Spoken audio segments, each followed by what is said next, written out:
my goodness. Wow. He might call. Wow.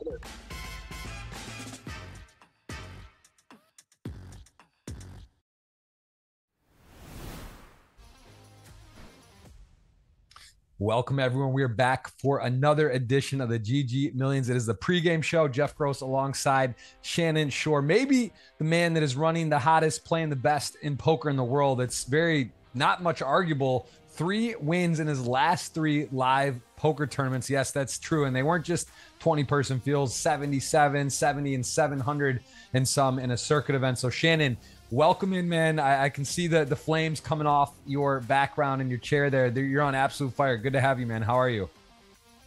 Thank you, Jeff. Appreciate you having me. Things are great.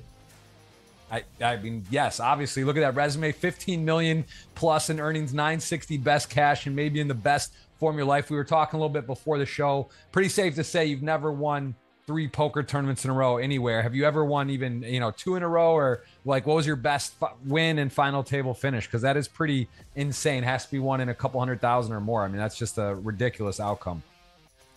Yeah, I don't think I've ever had like 3 consecutive results being wins ever before. Earlier this year, I won back to back, or actually maybe there was 1 break in between PGT events, but yeah, suffice to say things are going pretty well lately. I love it. Well, you're in good form, and we did have you on the show not too long ago. We actually, out of I think about 150 shows roughly I've done, never had a technical difficulty. You were there for that, where we got cut short. We're going to get a full show today, can make sure that is the case. And let's go ahead and dive right into the action. As we see, I think last week's winner was none other than Espen Jorstad, who of course won the main event not long ago, I believe 2022. There it is, main event winner. And he did get that check mark for the first final table and first win. So he gets there, closes it out, and we are going to see that winning hand last week. He started with 64 big blinds, and he did end up finishing the job against Duke O'Haven, who was playing very tough and a really, really respected player. A lot of great results here on the GG Millions, but this ultimately is a big hand and heads up play. We see there's a 3-bet, or a min raise and then a 3-bet. And of course, Espen's going to play. And what's your consideration here, whether it's slow play or just try to get it in? I mean, this hand seems like pretty straightforward. Re-raise, it's very strong, but not trappy. And he does just rip it there. Mm-hmm. So yeah, I like that. Yeah, you could consider going for. I like fast playing it for sure. You could consider going for the click there. I didn't quite see the numbers, but probably just jamming at this depth. Yeah, does do that. Neither player make a pair. Ace queen dominating, king queen, both pretty hands suited. Ace queen high flop, the diamond draw, didn't need it, just held on and took it down. So there's a look at the winning hand to see how that played out last week. And here's a look at the all-time ranking, and it is relevant today. Adamo there, you can see 8 titles, insanely impressive. But Mortarisian just got another title. So he is at 12, which is absurd. 8 is insane. And there's a look at some of the other greats in the game that have also got a very impressive resume. Anything stand out there other than the final tables and titles? And of course, Adamo, 30 final tables. Some other guys 30, but he does have the most wins. And that, I think, speaks to his game, how he plays big boy poker, puts you to task, goes for wins. And how would you say he plays versus some of these other names? Yeah, I'm really excited to see Adamo play today. He really goes for it, and as you mentioned, goes for the win. Just looking at this list of names, I mean, this is an incredible collection of talent here. And these guys battle week in, week out in this tournament versus very tough opponents. These are some of the best players in the world for sure. Yeah, just a absolutely astounding list, astounding numbers. Going to see if he can cement his names and where the current list is that will be at up until the World Series of Poker, and then there will be a season 2 within 2025. So there's a look at the rankings at the moment, and we'll see if anyone today can cement their name in that spot. As we see 400,000 flat for the first place, 57K, almost 6 buy-ins going to be for 9th place. So the payouts here, pretty straightforward, Shannon. Same as last time. They're big. They're also fairly stagnant. There's not a huge jumps, although we will see a 86K jump for first and second, and of course a lot to play for there. Welcome everyone, good to see you. Let us know where you're watching from. I see a lot of familiar faces already here on the pregame show, as we're going to dive ahead right in to look at who is here at this final table. Let's take a look at number 9, Chris Puetz, if you will, or Puetz, if I'm pronouncing it wrong, Austria. You played with Chris. Tell me about him. Yeah, I played a bit with Chris, both live and online. Very tough player. I guess he's the shortest, but if he can find a double, he'll definitely be tough competition. Yeah, that flag always demands respect. Don't know as much about his game. He does have 7 final tables. We know he knows how to close as well. He gets deep. I remember him getting, I think he has a couple seconds, thirds, and again, 18 blinds, sort of short, 4.5% of the chips in play. But as you mentioned, one double, very much so in it. And today, no super short stack. So that is our 9th place stack today. How about number 8? Another Chris, this time Chris Nguyen, who is again, Austria representing flag, 2.6 million GG earnings, has no wins, 4 final tables, 34 appearances, and also a very nice showing in the Bahamas just now in Paradise not long ago. Got 5th in the main event, so that's a pretty nice score to close out your year. How about Chris Nguyen? Any action with him? Have you played before? I don't exactly recognize that name, but it's quite possible we crossed paths somewhere along the way.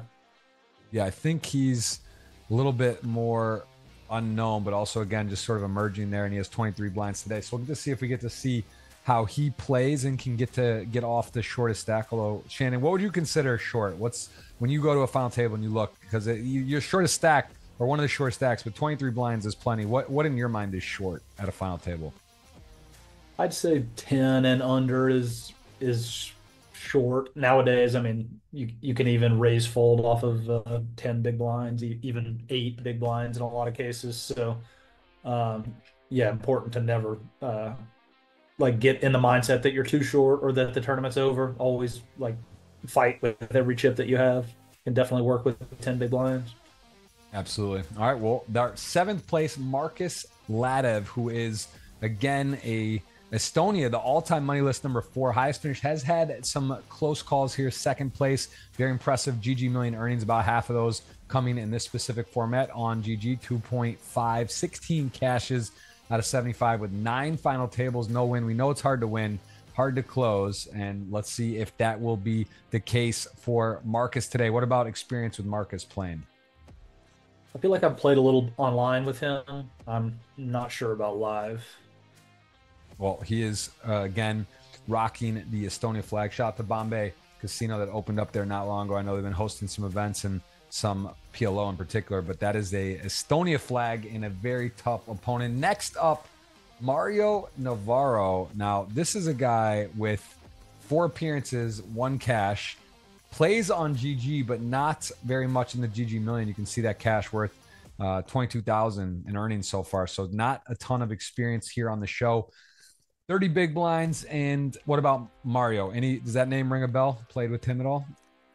Not to my knowledge. Okay, so got a potentially a little more unknown. I'm also not as familiar myself. We are gonna go ahead and look at the next player, who is again a guy, unless you play online frequently, you probably wouldn't know, because online GG about 500K. First time making the money in the GGMillion. Nice to have a final table. Nice to have 37 big blinds, and filthiest. I know you're not playing a ton online right now, Shan. So that name ring a bell or not from maybe online? Got it. That would be, yeah, unknown. That's sometimes harder to play against. I asked this before to Sam. I've asked it to other guests recently. Do you find sometimes it's harder to play against people you don't know, or would you prefer that versus let's say a very familiar face who you know is just playing world class? Yeah, it can definitely be a challenge because if you have I expect all these players are going to be playing similar-ish, at these high stakes type. I expect it's going to be a pretty GTO game. But yeah, playing live in particular, when you come across people you've never seen before, they can really present you a challenge because they often don't exactly know why they're doing what they're doing. So it can, if you don't take that into account, you can sometimes massively overfold because people are just betting for no reason, or yeah, some interesting things can come up. Yeah, I'd say that most would prefer to see an unknown, though. Just seems like that's a better spot. But again, it can trip you up in a short sample. Definitely can go either way and be a higher variance. Well, this player is going to demand some respect, some time. The number one all time in Australia. That's an impressive country, continent to have covered. And that is Mr. Michael Adamo. We covered some at the beginning here. He has 30 final tables, 8 of those wins. I mean, that is just insane. We've seen players with 20 final tables and no wins. How do you get to 30 of them and win 8? How does that even work, Shannon? Yeah, that's incredible. Just complete fearlessness and the willingness to trust your reads in big spots. Yeah, this guy's one of the best to ever play tournament poker, that's for sure. And what is, I mean, is it the over betting? He was sort of I remember one of the first people to sort of implement that, or at least successfully, where I kind of was tripping people up. I actually saw it live playing with him. I remember sort of earlier on before he was like fully emerged as a household name, where he was doing it and people just seemed a little bit stunned and hard to combat. But is that now, would you say is his superpower, or what makes him so tough?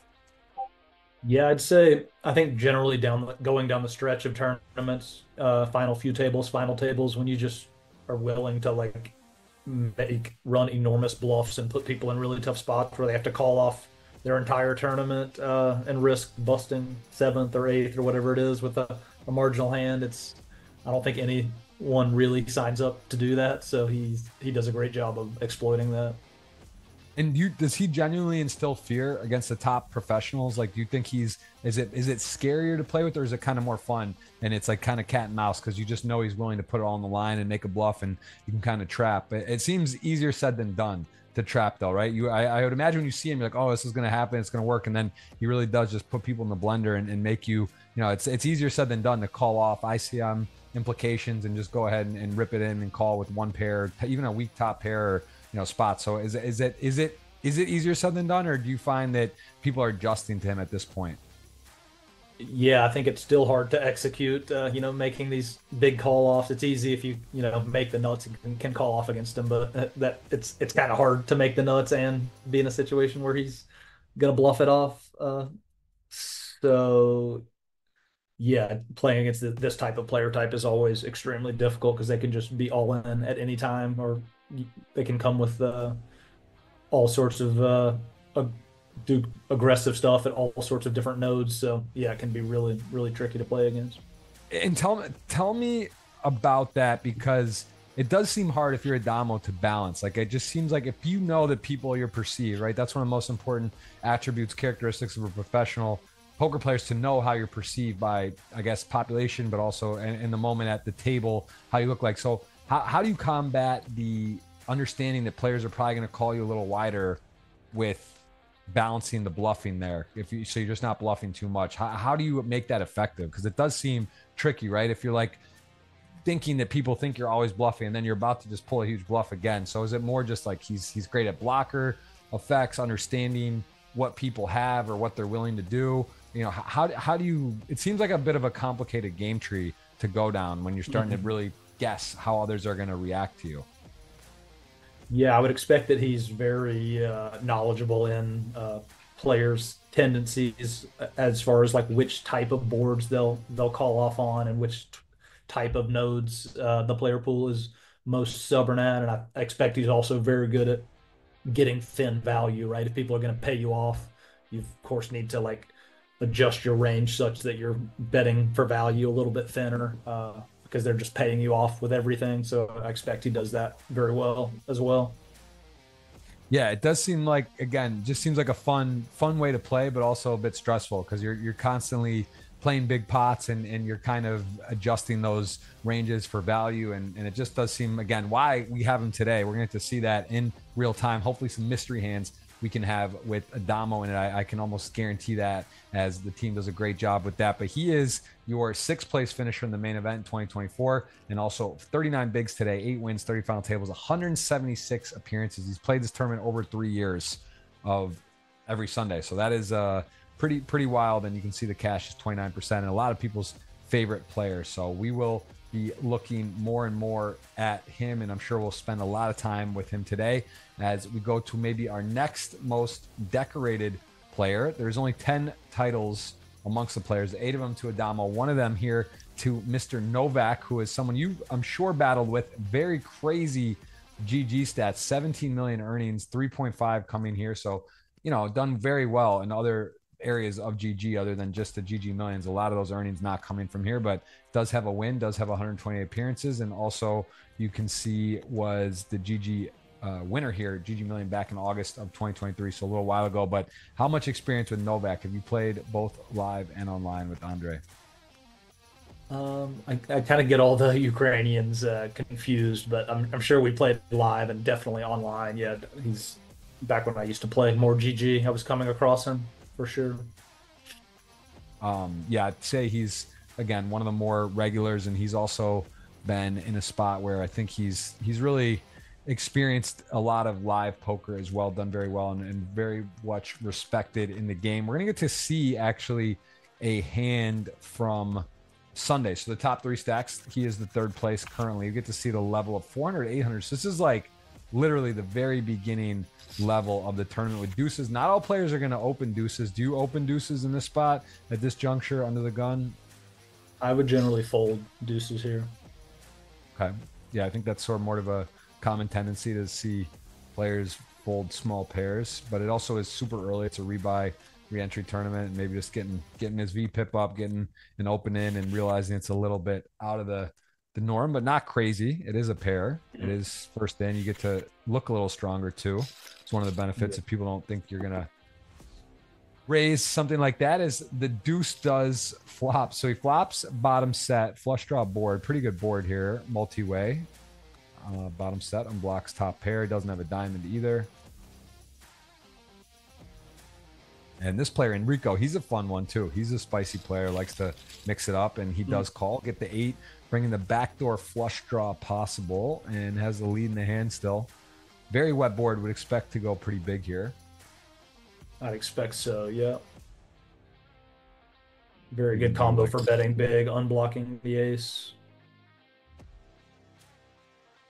Yep, unblocks the ace, has a pretty nice spot. 3-4 suited for Enrico, not in the mix, so that's not a possibility. Fills up, pretty sweet card.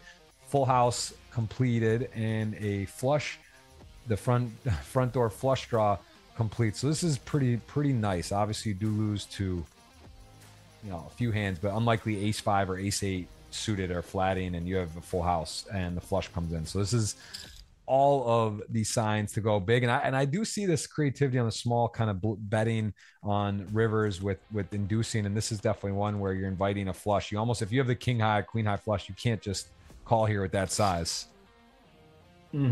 Yeah, I like this size. This was kind of typical in theory when like a flush card comes in when your opponent has more flushes than you. Okay, wow, yeah, that's sick. That worked out well. So the ace jack all in, I'm a little surprised by that, because you lose to the flush, although you do have the jack of diamonds. So probably thinks, you know, there's not many flushes, right, that are there. It's not many that would open under the gun, but it does seem a little bit ambitious, because like the hands would call would be ace queen, ace king, ace queen, ace king, open under the gun. Do you think is that a mandatory shove? Is there ever a version you could just call there, and or could he raise less non all in and then likely fold when he gets shoved on? Yeah, shove seems. I wonder if there's any chance he thought he was bluffing. I guess it's not impossible. Let's see, he jammed for like 2x pot. That seems a little thin for value. In theory, it's probably a thing. In practice, I think it's going to be really hard to get paid by, you know, ace 10 off or something like that. So it's not impossible he thought he was bluffing here with the jack of diamonds. Yeah, it is interesting. I guess there's a world where, yeah, that's why I thought it was very curious hand. Curious what the audience at home thinks on that too. And what if he had made it like 54K or something? Do you think Novak shoves there with the deuces full, or would just call? I mean, because of the flush, obviously, I think it's too strong to just call, right? The ace, you'd have to have ace 5, ace 8 flatting his under the gun raise, which is not really a thing. There's a couple ace 5 suiteds available there, a couple ace 8. Ace 8, he probably doesn't flat pure there. He probably 3-bets it a little bit, so it's a close one. Yeah, I'm not sure whether you could make a case for both jamming it or just calling it. Yeah. Okay. Well, as played, there's how Novak got his kickstart into this tournament into such a healthy position, top 3, as we will then take another player that is someone we do not have info on there. Really looks like a fun picture. He's got a you know, interesting name too, a little harder to pronounce, and he's got some stuff going on there. Looks like a personal shot at a spot, and got some letters on there. So we'll see. I mean, GG earnings 11K, no GGMillion earnings, no entries. Here he goes, second place, going for the walk-off 400K dream. Maybe satellite, or maybe just bought in. We have no idea, but we know that he's got 83 blinds and has 20% of the chips in play. Let's take a look at a hand that this gentleman, will assume, played. We don't know. We got the picture, and you know, vast majority are male, but no guarantee there. We see a 60K big blind. This must be final table bubble, or just before, right? There's 6 here, so maybe 11 left, or 13 or 12 left at the deep part of the tournament. And the Doyle 10 deuce suited. So we just saw a deuces for a full house, and now we see 10 deuce suited. I am businessman also recently has won. Beyrouzi, who is our chip leader today. So this is, this could be interesting, because I am businessman didn't make the final table. Had 2.5 million here. Beyrouzi had only 1.8 at this point. So it looks like I am businessman had a couple things go wrong, as was in good position to make the final. And here does min raise. Are you good with the min raise to call here? 10 deuce suited. I mean, the cutoff, you're closing the action, you're covering, he actually 3-bets it. Interesting. That's definitely on the aggressive side. Yeah, I would prefer call here with heavy ICM situations. Usually as a covering stack, you just get to defend extremely wide and try to make your opponent's life miserable. 10 deuce suited would definitely make it for a call, and I guess I could see it being 3-bet sometimes. It's probably not going to matter much when you sim these spots and look at the EVs of, you know, call or raise. They're generally going to be pretty close in EV. Yeah, well, we do see a 240K bet in the 915, and definitely a spicy outcome here for the deuce turning the 10. And now, I mean, wet board, 2 pair. It is a weird one, right, Shannon? It's one of those ones you're talking a hand with someone, and it's like you don't really, not a hand maybe you typically play this way, but as played, makes the 2 pair, flush comes in, possible straights, does check over, shows a little bit of caution. I like this to, at this point, you're sort of, you're bluff catching, pot controlling, and it's a bizarre combo to have. You get checked back, got to feel pretty good now. I like the turn check as well. Your opponent's going to have a lot of flushes, and you just don't have that many suited flushes that you're going to be 3-betting from the big here. And nice. That gets a nice chunky value bet, and a pretty nasty board there, where the top pair, top kicker turns, and I am businessman can't really do much there. He did get out turned, and then on the river, I mean, yeah, stuff B2, but he does look it up, and obviously I think it may to the credit of this player, he's been playing potentially a bit wild, right? I am businessman sees maybe some hands where he's 3-betting or being a bit active, and has played top pair, top kicker on that board. Can't fault the call, but there it is. A 5.7 million stack at this juncture. Did end up with 4.12 for the final table, so was playing more pots, chipped down a little bit, but still very healthy, and a number 1 stack. And this feels like it was just recently. I think Beyrouzi may have either gone wire to wire, he won it, but he is our chip leader today. Let's take a look at a hand from Ryan Shamas, who is your number 1 stack. Beyrouzi in the building. A lot of contingent, a lot of streaming and fans here of Ryan, I know, so we'll say hello to them, and we'll see a hand from Ryan. Let's go ahead and take a look at his profile before we then get a look at the hand. But you can see he does have a win just recently. How familiar are you with Ryan, or Beyrouzi, if you will? Definitely played a little bit with him, both live and online as well. Yeah, impressive player, and GG done very well. And lately, again, coming in not just in the final table, coming in as chip leader. I can say it was very recently in the Lebanon all-time money list, number 10. Highest finish is I think that was, I don't think that, and maybe is not updated, right? Because he just recently won. So he has won the GG Millions, and he has got himself a hand. Let's take a look from the Sunday outcome. Let's see how he got on his way to be chip leader. He has 95 blinds, 23% of the chips in play. Here's from the 20K, 40K level. So deep-ish, but not super deep, and blind on blind, 6-7 suited versus I am businessman again. Pretty sure he's going to be limping, but people do sometimes raise here. You like the limp? Yeah, it looks good to me. Yeah, you don't really want to bloat the pot here against a covering stack and have to, if you get 3-bet, you would have to call with a hand this good. So definitely fine with just limp calling it. Does so, and now flops middle pair. No,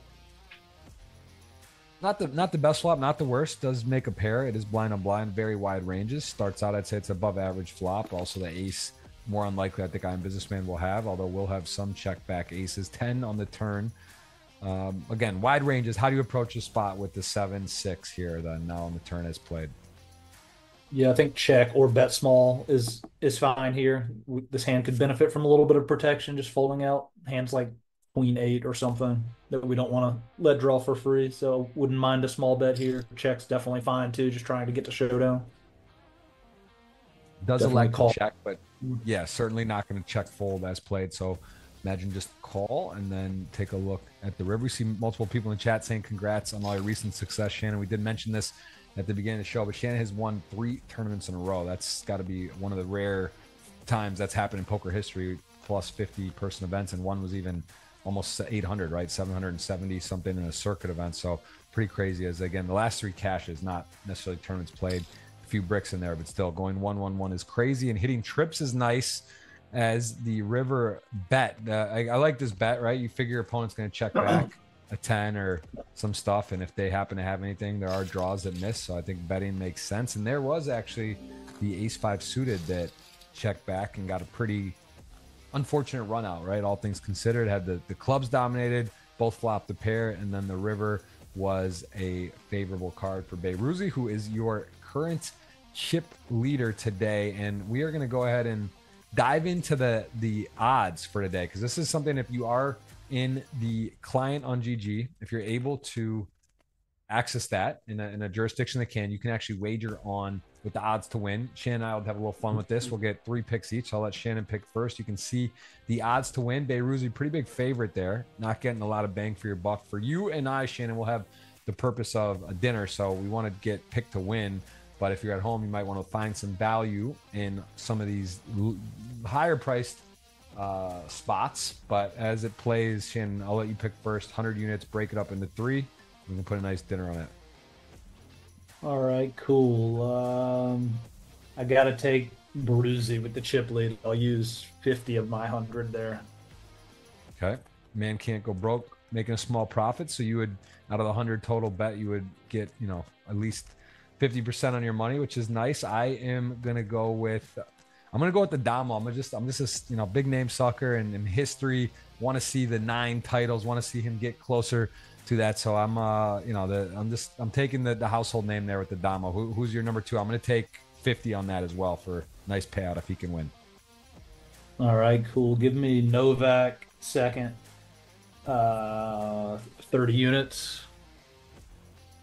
Okay, nice pick. I like that. So I'm going to go with my man Doe. I'm going to go with Dong Shizhango with that play. I saw him 3-betting the 10 deuce. I have a feeling he's going to put me on the edge of my seat.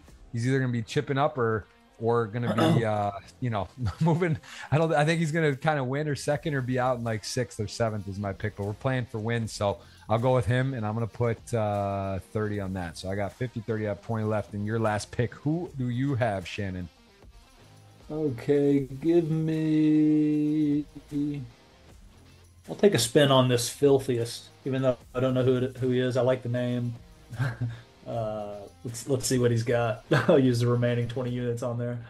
All right, I'm going Ladev as well. Familiar with him in Estonia. I like their flag. It's a cool place, country, and again, shout out to Bombay Casino over there. So that's my last pick for 20. Audience at home, do a mock. Do it if you can't even do it in GG, or you want to just have a little sweat. Take 100 units. See if you can earn a profit from it. Make some picks. Have some fun. And we have got ourselves an electric final table today. Looking for history and some big names, of course, and of course Shannon Shorr, who is in maybe again. I mentioned Dan Smith, the only other person that I'm aware of that's won on Hand 'em Up. Three actual cashes in a row that are first in notable size tournaments. So I guess you're in rare form. I don't know if anyone else actually has ever done it. Maybe it's happened somewhere, but I'm not aware of it. And, something you just want to pinch yourself. That's 37K to about 950K in earnings. And where can people follow you, Shannon? We're going to talk a lot more about your career and stuff throughout, but where's the best way for people to follow along with your poker and what you're doing? I use Twitter and Instagram. I'm Shannon Shorr on both of those platforms. Not super active on either. I've got 2 young kids that are keeping me pretty busy. You know how that life is, but yeah, popping in there every once in a while. I love it. All right, well, give them a follow and give yourself a break. We will be back in 5 minutes. Playing to a winner, no deal making available. We'll see you after the break.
Tuesday, April 29th. Welcome. What a day. GGMillions, Jeff Gross alongside Shannon Shorr. Going to call a winner today. Shannon, right after the pregame, we've already ran through everyone. We just showed your insane run you've been on. We've covered the guests. Who's your prediction to actually win today, though, Shannon? Who'd you have to pick? You know, Beiruzzi's the chip leader. Is that your pick, or who would it be if you had to put money on it? Is it just that big of a lead? Yeah, looks like Bruzzi has a nice lead. I'm going to take him to win the thing. Experienced player. Adamo's obviously there. Gonna give him a good threat, but let's see if the seat positioning, the seat selection is going to be pretty huge here. We'll see how this goes down. Yeah, speaking of that, we are going to go dive right into that. It's pretty fun. You get to see the seats being picked by the descending order from the bottom stack to the top. So this is something. What is your strategy as a short stack? I know as the big one, we always say, okay, you kind of go to the left. That's general strategy of the next biggest. But is there anything you can do as Chris there? Do you try to get on the button? Obviously, your seat could get picked again. But what do you think of as the shortest? Yeah, I think going for the button is a really sharp play. It's hard to position yourself. There's going to be a lot of shuffling behind you, so it's hard to like place yourself to the left of a big stack or anything. So I think the easiest thing to do is just go for the button. Yeah, we are seeing that as we are seeing some jockeying here as the bigger stacks start getting to select, and there is really two huge stacks, and then Andre also very healthy, but we're getting that portion of it. Chris selected first. He still has that button at the moment. Filthiest. Everybody wanted to be to the left of Adamo. Not surprising. Yeah. He's gonna kind of ruffle it up here. Let's see if he can do something disruptive. He decided to just stay. Maybe interesting. Not woken up, or maybe just wanted the same seat. And this is a standard on GG. They do at the final tables based on your seat. I like it. It's just so unique. You know, what do you think the downside is to doing this, or why does the World Series, or why what would you think this is good to do at all times or online in particular, or what's your thoughts on this in particular for seat selection? I kind of like the idea of it live being just randomly drawn. It's kind of cool online. It's definitely a skill set that you need to acquire. There's definitely some skill involved here, but for the sake of live, I kind of like the idea that it's just drawn randomly. Yeah. As it doesn't make you think, right? There's enough RNG and how the cards come out. You may as well. It's kind of nice to just not think, maybe if I had done this or take start, although not much of hands behind him. Adamo 6-5 off. Always curious how the big blind strategy changes. This is something I would say is almost the most interesting next to the blind on blind, which is why. But not everyone's going to defend 6-5 off here. Adamo does show us wants to play pots, wants to put you in tough spots. Would you defend 6-5? Would you call it here to close the action, or no?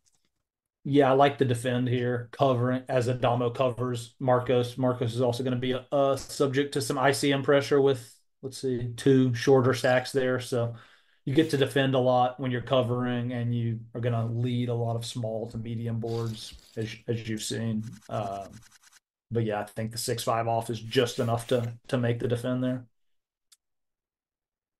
Yep, does defend. No real interaction, just kind of a pass on the, not much to do there. He just got out of the way. Definitely looking for boards to get creative or put some spice in. Doesn't do that there. Want to remind everyone that is on, thank you for checking in. Let us know where you're watching from. Also, if you are subscribed and hit the thumbs up, you will be halfway to the giveaway opportunity, which will be $3 $50 tickets at the end of the show. I'm going to put some keywords for that. So you want to make sure you're already subbed and hit that thumbs up to be ready for that keyword and to be eligible. And then the tweet just went out. You guys can go ahead and retweet plus guess the winner. $50 cash coming there too. So I will put that link in a bit, and you can go to Jeff Gross Poker as well. Shannon Shorr again on the socials. Give him a follow, and we'll definitely be seeing if you can say. I can say with certainty, no one's probably won 4 in a row with their Hendon Mob, just all wins. I don't think on 70 plus fields. That is I should go back and look at the Dan Smith. I just remember that. I've talked to him about it. I was there. Actually, I was at a final table. I think I got like 9th, and he won that one, and then he ended up winning like 2 more of the same. They were like all 5K buy-ins, around 100 entries, but he did take first.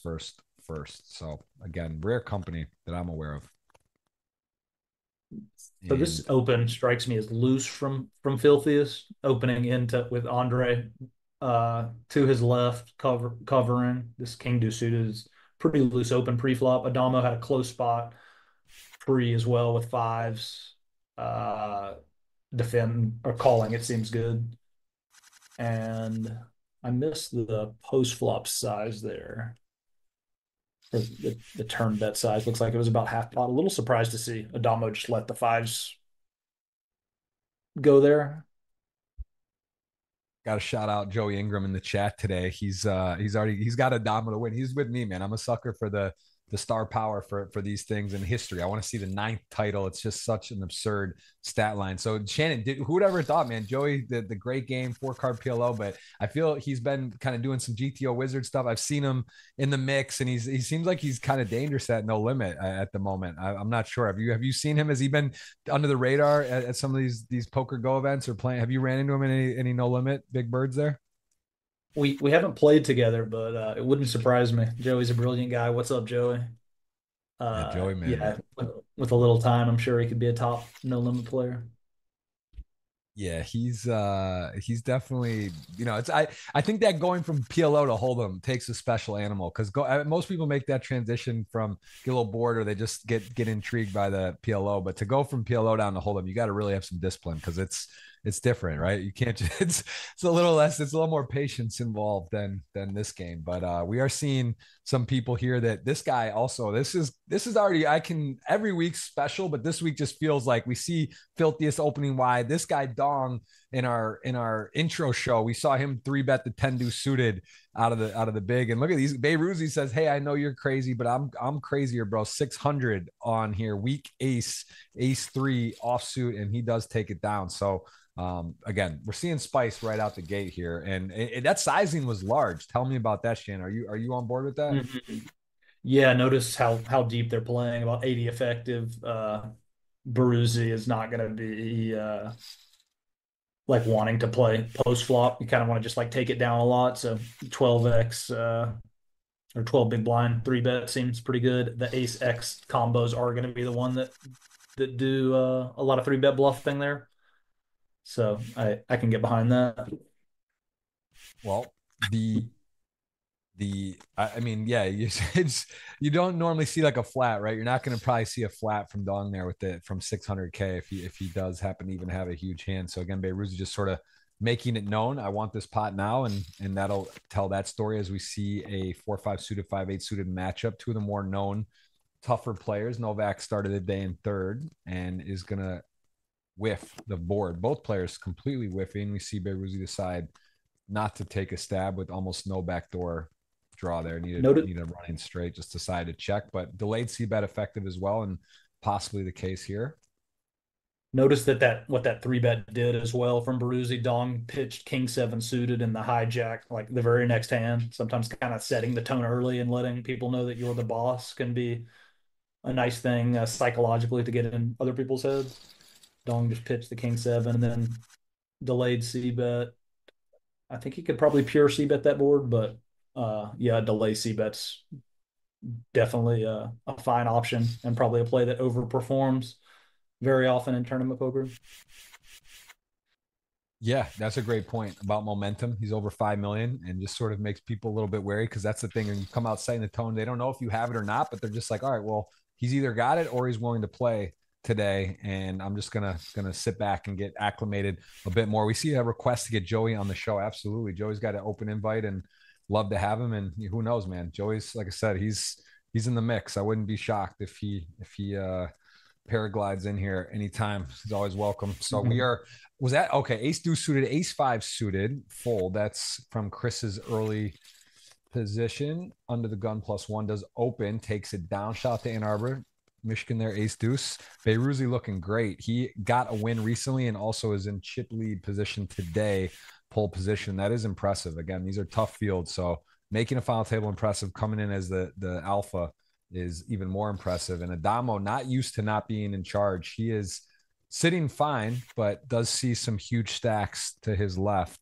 And here we go. King 8 suited. This is one of those ones against nines. Could get himself in trouble here. He does just call and does flop well.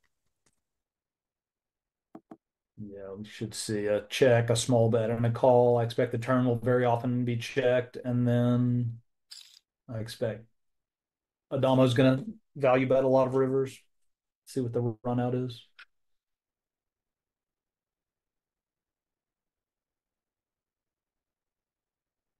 Yeah, very small bets are going to be a thing. Obviously, at shallow stack depths, no reason to bet too big, especially on a board like this. You're targeting the big blinds very wide range. It's going to miss this board a lot. So one big blind is going to be the perfect size here. Yep, there is a flush draw and now backdoor flush draw. So again, Chris doesn't he's not loving the board, but also realizing we'll have the best hand sometimes. As we see, the eight doesn't really do anything for Adamo there. He still has a king with an eight kicker on the intricate board. And Chris, though, was 758. Very important pot for him to win this. And although it looks like he may just get to do that, Adamo is, he realizes he might have the best hand and have to get put to the test. As it turns out, he doesn't have the best hand. Adamo even go with a little bit of a block here. So Very tough spot here for Chris. He, of course, has a bluff catcher here. He doesn't love having the heart. He quickly folds it. Nicely done. I mean, he still can beat lots of flush draws, and there's some gutters there, some Jack 10 types. But yeah, quickly gets rid of it for a quarter pot. yeah, I had to when I got the stat sheet yesterday. I had to double check it because Beiruzi, not only was he here just recently, he was also chip leader here recently. So that's why I thought it was like I was looking at the prior sheet, but it was him just doing impressive things, and he is now in position on a great seat with a great stack, and Chris with a nice situation. Although again, it's important, right? The jacks versus this, they're fairly similar stacks, and is going to go ahead and kick it up here with the jacks. Yeah, these jacks are going to be good enough to play for all the chips. And Marcos, I expect, will be able to get away here at these position pairs. If it was a later position open and a big blind three bet, it would be a lot more tempting to fire the sevens in. But uh, Chris three bets him out of the big blind after seeing his middle position open. Can probably get away fairly easily. Yep, jack six Adamo going to go wide, but this is a little bit too much, and also against one of the big stacks who is showing the willingness to be aggressive. So he does pass 7-10 suited now versus the big blind, second biggest stack. And we are seeing a lot of familiar faces. I appreciate everyone coming over 1,000 on right now. We got ourselves a blind on blind, and this man, Dongxin Zhang, is going to check back the four deuce. Thought he might maybe want to kick it up there, but maybe a little history with these players, and he decided to just take a flop here. Yeah, I like that. Trying to keep the pot small. He's subject to some ICM pressure here. And then definitely strikes me as a good combo to go for the bet, having three to a straight flush there. Let me ask you, Shannon, the big blind, say take similar spot, right? Let's introduce you for Dong, and you have four deuce off. What is like some of your first steps on whether to check back or raise on a hand where maybe that is one of the worst hands, which you generally may want to push up, right? Versus a player. Is it their stack size? Is it their how you rate them as a player? What are you giving the most attention to in a spot to bluff raise out of the big there? Yeah, I would look closely at the stack sizes, and obviously with Chris is going to be under some pressure, being a kind of a middling stack. It would have been an okay spot to go for it. Usually with ICM, you want to be using higher cards to kind of like block his traps. So I'd be more likely to Yeah. probably isolate him with a hand like Jack deuce off than four deuce off. So I'm fine with the check there with that exact combo. Now again, Dong 10 deuce of clubs did shoot it up out of the big to a button open. That was our highlight hand from Sunday here. King five suited against Adamo. So yeah, maybe one of those things like got the Helmu thing going, the Adamo, right? You're there, you're at a final table, you got him covered. You want to just kind of spar with him here and say, hey, look, I'm ready to play. With that being said, he did wake up a monster in the big Ledev. I would have been curious how this plays out with Adamo and him and their dynamic, but as it turns out, this will likely end there. I like this three bet from Dong. These King X suited are common three bet bluff type combos you're when a middling stack opens, because a lot of the middling stack opens are going to be hands like ace X suited. So you do a good job of blocking kings and ace king while not blocking his bottom of range stuff like ace deuce, ace three, ace four suited, or ace eight or ace nine off, like Michael had in that hand. But yeah, Marcos of course had queens and shot it in. Do you think Adama would have just relinquished there, or knowing that the stack sizes and that Dong is willing to go for it? Do you think that would have been a good four bet candidate?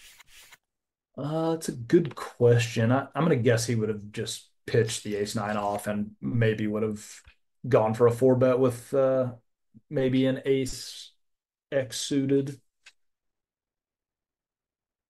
But you never know. A lot of when you look at these decisions in Sims, they're very often like the difference between using ace X suited or ace nine off isn't going to matter too much. So getting your Yep. opponent's tendencies right is more important. Like if you expect you're playing against an opponent who's going to way overdo it with three bet bluffs, then you can just start to use lots and lots of ace X offsuit type stuff to go for your four bet bluffs.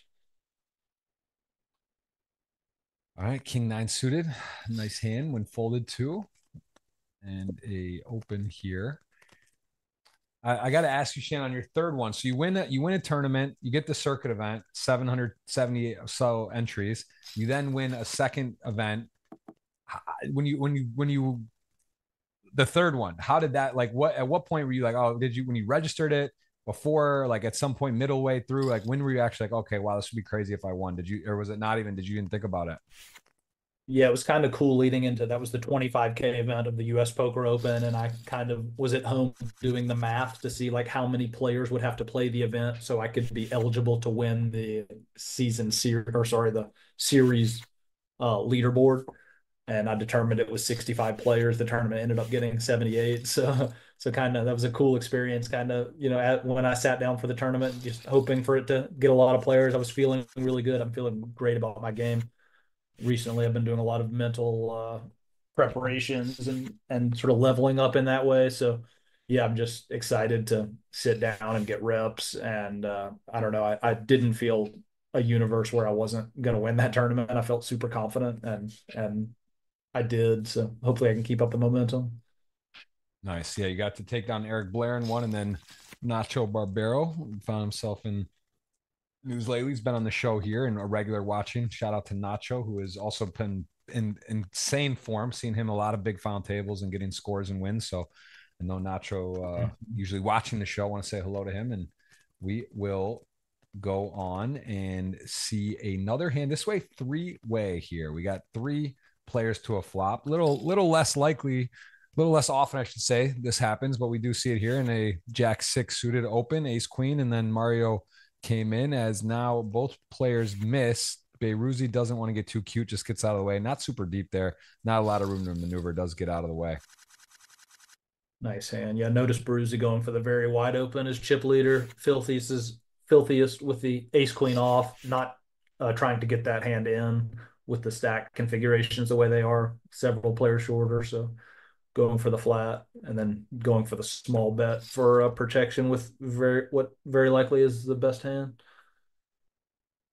Okay, here he is three betting nines. Nine-handed. Jeez. Now, again, Filthiest and Dong would probably be on my radar just from even the pregame show. Um, and sort of what we've seen thus far. Again, Novak hasn't seen necessarily those hands from today, but he maybe was aware from the Sunday, right? Playing with them sort of down the stretch, 2-3 tables left, picking up here that this is not a clear four bet hand. This is one of those problematic hands that can get you in a ton of trouble, but just decides, hey, you know what? This Dong's going to open super wide. Filthiest has been a little out of line. I have a pretty strong hand, and I do decide to take that and take it upstairs. So nice execution there from him. Not everyone's going to make that play. Nice pickup for Novak as we see aces again here. Yeah, very nicely done. It's so easy to just fold and say it's been open and three bet to me, but ace queen off is a prime. Just really good candidate to use as a four bet bluff there, blocking all the good stuff. Okay, this king seven off defend versus the big stacks under the gun nine open strikes me as a little bit loose. Probably let that go.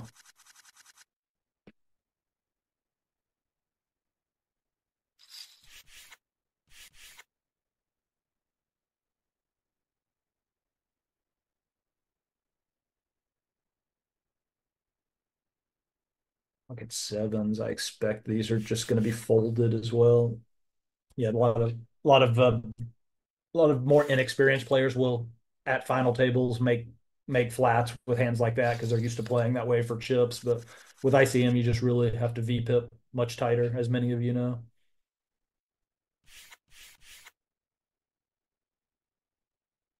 Okay, ace king off Yeah. here for Crips. Let's see if he jams this or mends it. I kind of like jam when you're dealing with the chip leader. Chip leader's going to defend very wide. Yeah. Now, what if he was the So button, or that just because of that chip lead, would you still jam if you had Chris's stack? If you had Chris Poet's stack mhm. on the button, like switch him with Chris Nguyen there, would you have still jammed just because that dynamic with the I chip leader?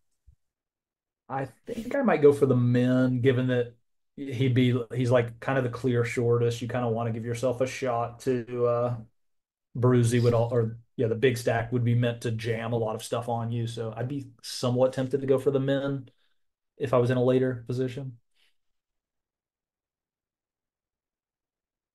Yeah, makes sense as we see.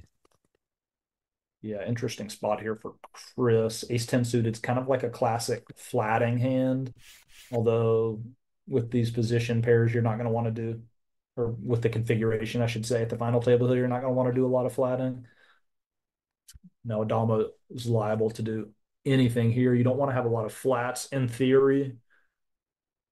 This kind of could slide in as one. He could, I don't see him four bet bluffing this non all in. Okay, call seems, yeah. This is kind of a hand that's really sort of in the middle where you don't really want to jam it. You don't want to like four bet bluff it.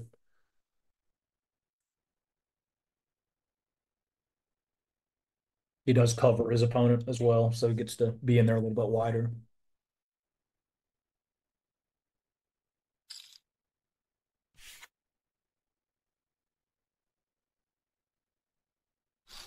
Nice pickup from the one there.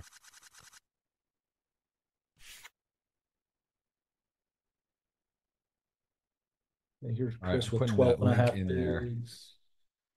for you guys for a $50 cash giveaway. There'll be 4 giveaways today. 3 GG Poker tickets. Got to be subbed and hit that thumbs up, and then keyword at the end of the show, and then a $50 cash. That is on Jeff Gross Poker Twitter. Give you guys a chance for that. So 4 times 50, $200 in giveaways today. Shannon Shorr is on absolute fire, and with the next events coming up is around the World Series. I mean, what's the schedule, Shannon? You going firing everything, moderate schedule? Have you mapped it out? Playing just Hold'em? What's your schedule look like for Vegas WSOP?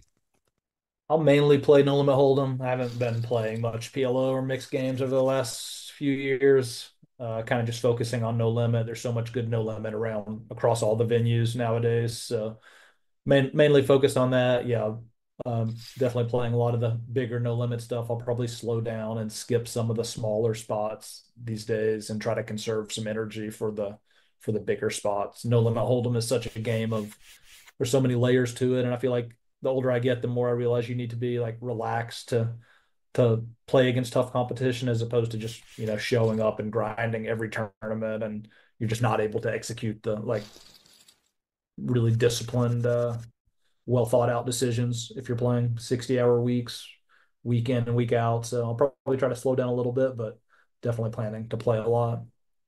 Nice. Is there any special event, or I don't want to say gimmicky, but is there any of the stuff you're looking at like, oh, that's gonna be cool, the 10K mystery bounty, or uh, something that other than the main? Is there one that's on your radar? I really like the six max events. So an event like the 25K six max is one that I really like.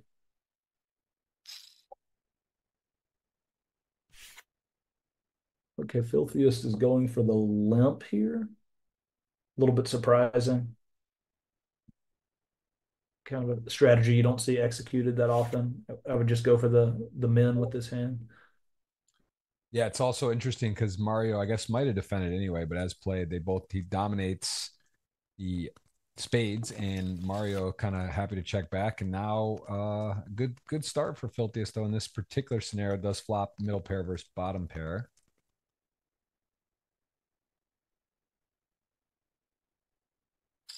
Curious if Joey's still in the room, if where he rates his how close his games are now, PLO and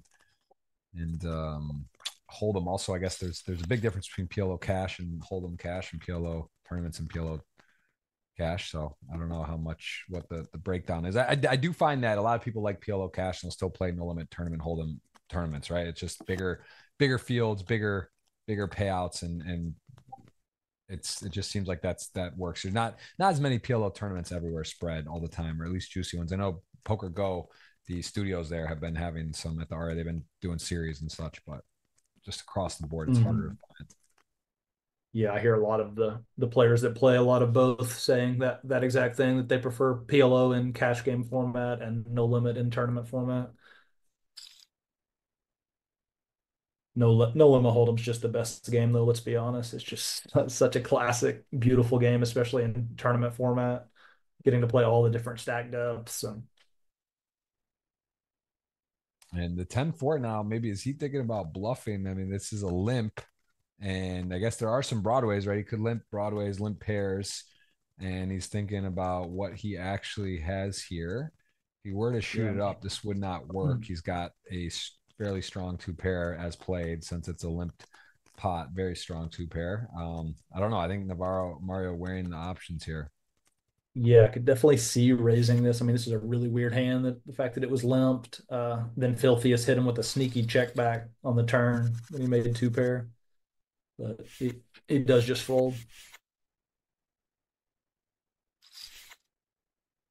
Yeah, well, again, we're gonna have an epic guest next week. Also, a new project launching. We're gonna talk about that within the GG Millions, and again, not much more epic than Shannon. Again, the hottest results in the world currently. 3 Ws. Go over to Hendon Mob, search Shannon Shorr. You'll see 3 wins back to back to back. What would be your guess odds to win in those field sizes? It's like roughly 75 entries and then 770. I mean, that's the kicker, right? To win that, but then throwing in the other ones. It's got to be just a permutation of, or doing the math on like times one. It's high. It's low, I should say. It's not easy.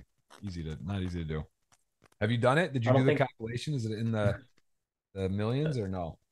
I didn't actually, but yeah, that was fairly stratospheric. I don't think Andre's going to be in the business of wanting to fold to Adamo's big blind three bet here. Let's see how he proceeds. Might just jam this ace jack off. Would make a lot of sense. Calls.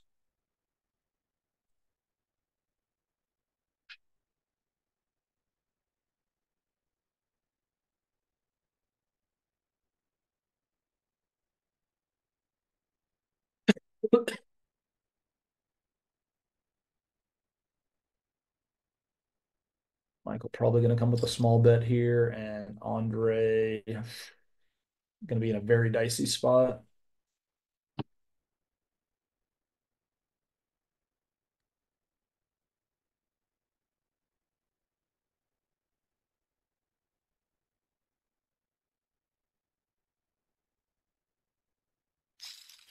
Honest Panda, what's going on? Just one on Twitter, I believe, or last week won a $50 giveaway. And right here, as we said, Adamo gonna be teed up here. I mean, the ace 4-3 king board. This is tricky, right? Ace jack and ace queen pretty high up in the range here. Not a ton of path out. Stacked pot ratio less than 1 for Adamo. And yeah, this is sort of what we're talking about, right? When he finds himself in these spots where he can kind of tailor the pot size and find himself in the upper end of the range versus medium, maybe gets people a little fearful too, right? Where they don't necessarily get the value when they're beating him. And then when he can really put you in the cooker here, as he does go for a 252 bet. And I mean, there's just, if you're Novak, like, you can't do much here.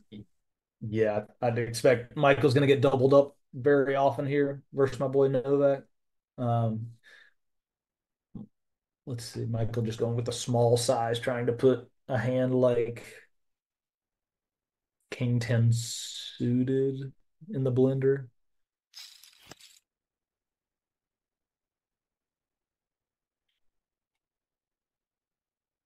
See if Andre can make a very good laydown here. Michael's bluffs should come from a lot of ace X off and king X off type hands. So it's kind of hard for him to be bluffing on this run out.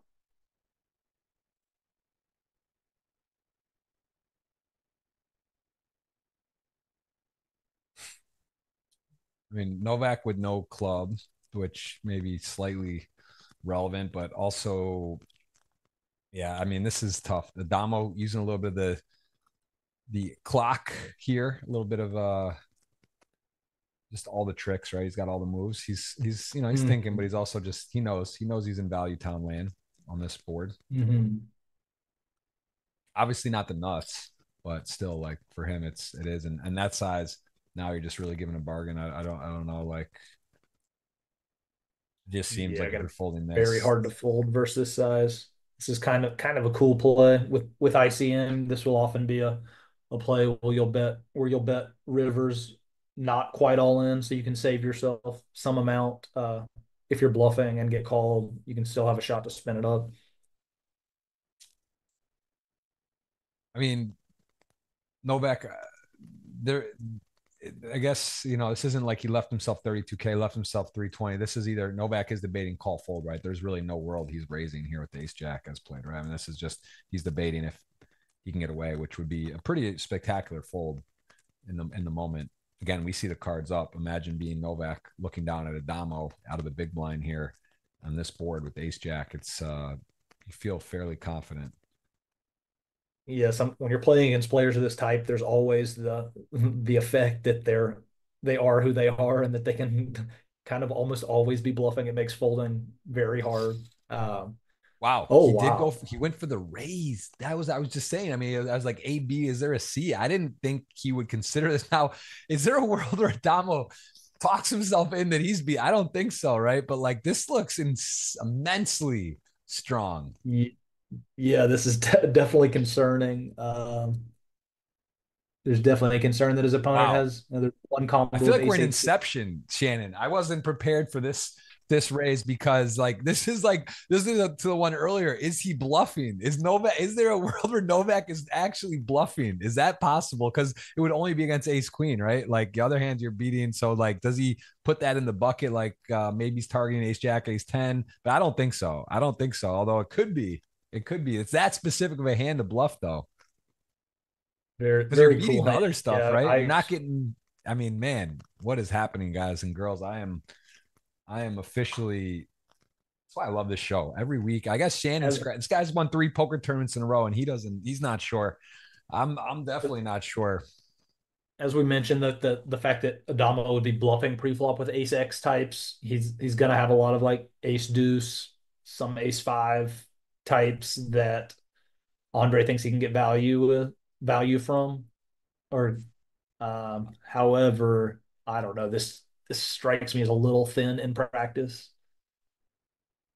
I mean, yeah, you mentioned that, but it would almost be like more if the 4 and the 3 are out there, sort of those wheels. You're in the half of the wheel for 2 pairs on the ace 4 suited, ace 3 suited. Now you're talking about ace 2, ace 5, and at some point, like, yeah, I am just.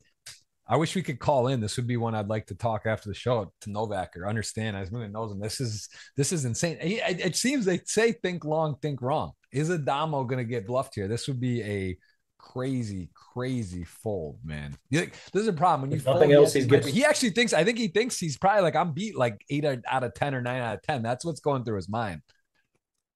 He thinks yeah, I he's mean that like.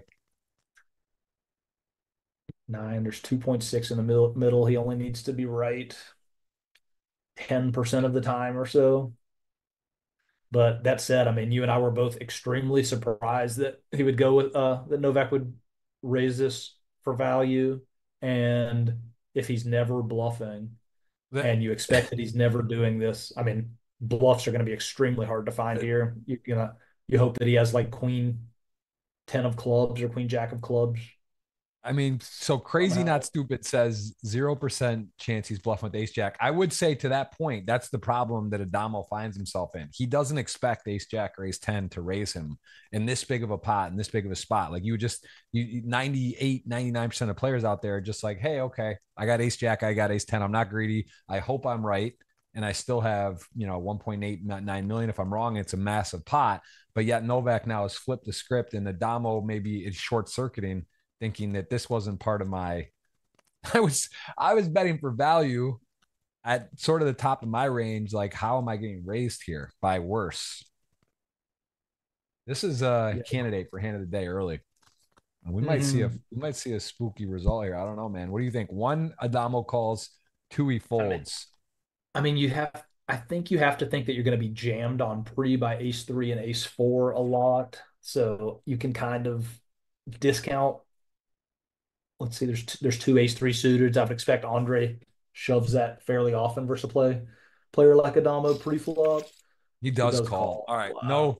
No crazy. There's no insane highlight clip of Adamo folding. He hated it, but he's loving it now. And Novak, I think when he got tanked on, he was all right. We got the ones and twos before we see the result very quickly, but he does end up getting that done. And that is yeah, he says few. He was getting a little bit concerned there as Novak. I'm definitely gonna pencil that one and look at it. And here we go, Adamo against I would the expect the chip view leader. count. I expect the view count's going to kick up a little bit now with Adamo charging up the leaderboard. That 1400 is probably going to be 2800 pretty soon. Oh yeah, no, this could become the Adamo history making show. And here we go, ace five suited.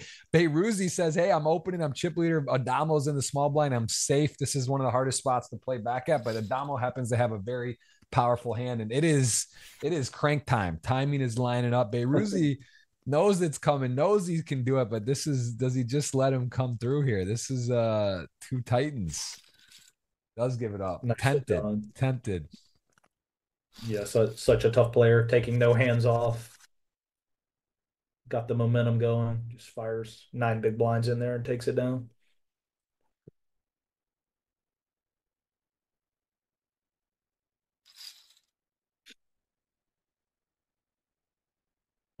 All the other players have to be happy that Adama's time bank was whittled down to 3 minutes. So Yeah, I mean, it's definitely in play right now. He has used a lot of that so far. We're down to everyone healthy time bank. That chess clock is there and a long way to go, though. Still nine-handed and no one's super short. Chris P.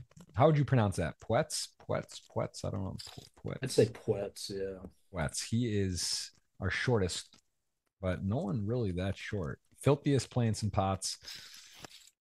Dong Shi hanging on in there with the ace, weak kicker. Board does pair the queen, 9-10. It's a lot less exciting. No club, no jack, no king, no 10, no 9, no club. So now all of a sudden has the pair, beats some flush draws. Also is under the gun, right? So has a pretty big range Yeah, advantage good, here. good board for under the gun range, obviously. Will be a big bet board a decent amount of time, given that it hits them so well and that they're playing pretty deep. Just gonna go check here. Baruzzi's gonna hope to win. Yeah.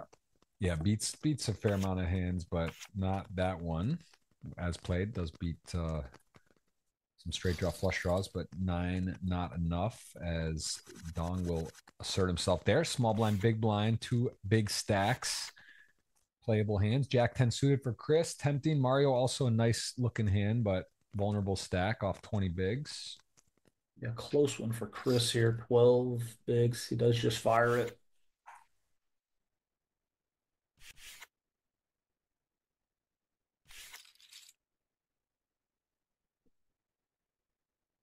Ace seven suited, not quite good enough. Ace nine, I would expect would make it.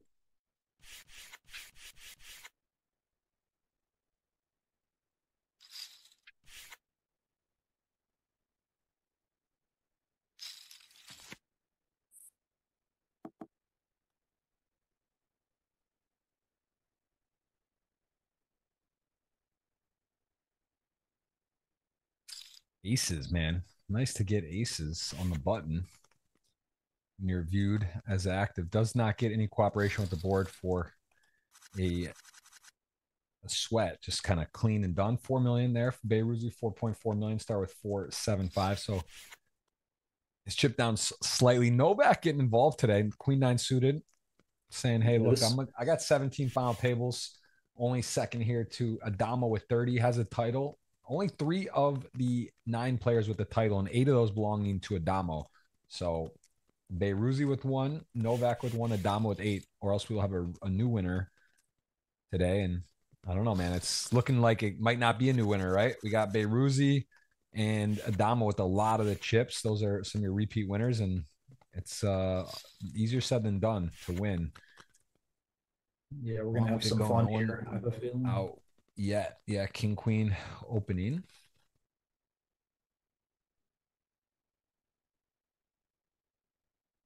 Beiruzi every pot looking like, he's thinking, hey, I got the chip lead, man. Why is anyone opening? I have 10-8 suited here. Not a conventional 3-bet. Does take it. Yeah, I also wouldn't 3-bet this hand. Like with ICM, as we talked about, you get to be in there a lot more as a covering stack. So I expect he could just almost just flat this.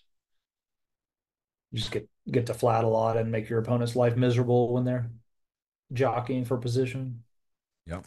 I mean, the stack distribution right now, Navarro 1.2, Chris now at 900, Novak 1.5, Filthy it's 1.7, Marcos 1.5, and Chris Nguyen 1.5. So it really is tight. There's 3 big stacks, and everyone else is really handcuffed, sort of in that jam of looking to ladder up. So I mean, listen, if you're Chris, King Queen off, like this is where it's like pucker up or shut up. And he puckered up, man. He did not pucker up. He said, he told Beiruzi, look, I see what's going on. I'm willing to put it on the line. And I'm not all in, but I'll take the next step in this puzzle. And Beiruzi now gets kind of put the pressure on him, and kind of awkward too, right? It's like you don't want to be flatting. It's not super deep, but it's also a very playable hand. And Chris may not just shell off if he isn't at top of range. So let's see here if Beiruzi does relinquish or continue this narrative. Although he's an unpredictable guy. He's willing to go for it. He does get out of the way there, decides that Chris had to be strong, and pretty well followed through there by Chris, right? King Queen off, not a premium. That was a hand that he took the initiative on with the modest holding. Yeah, very nicely done. He correctly surmised that Beiruzi would be going after him very wide, as he was, and gets a nice 4-bet bluff through. These are the type plays you have to make at high level final tables. When you have very capable opponents, you can't just open and fold everything and expect to make deep runs. You're going to just end up folding to 7th or 8th when you get down there. So yeah, you have to find some of these type plays.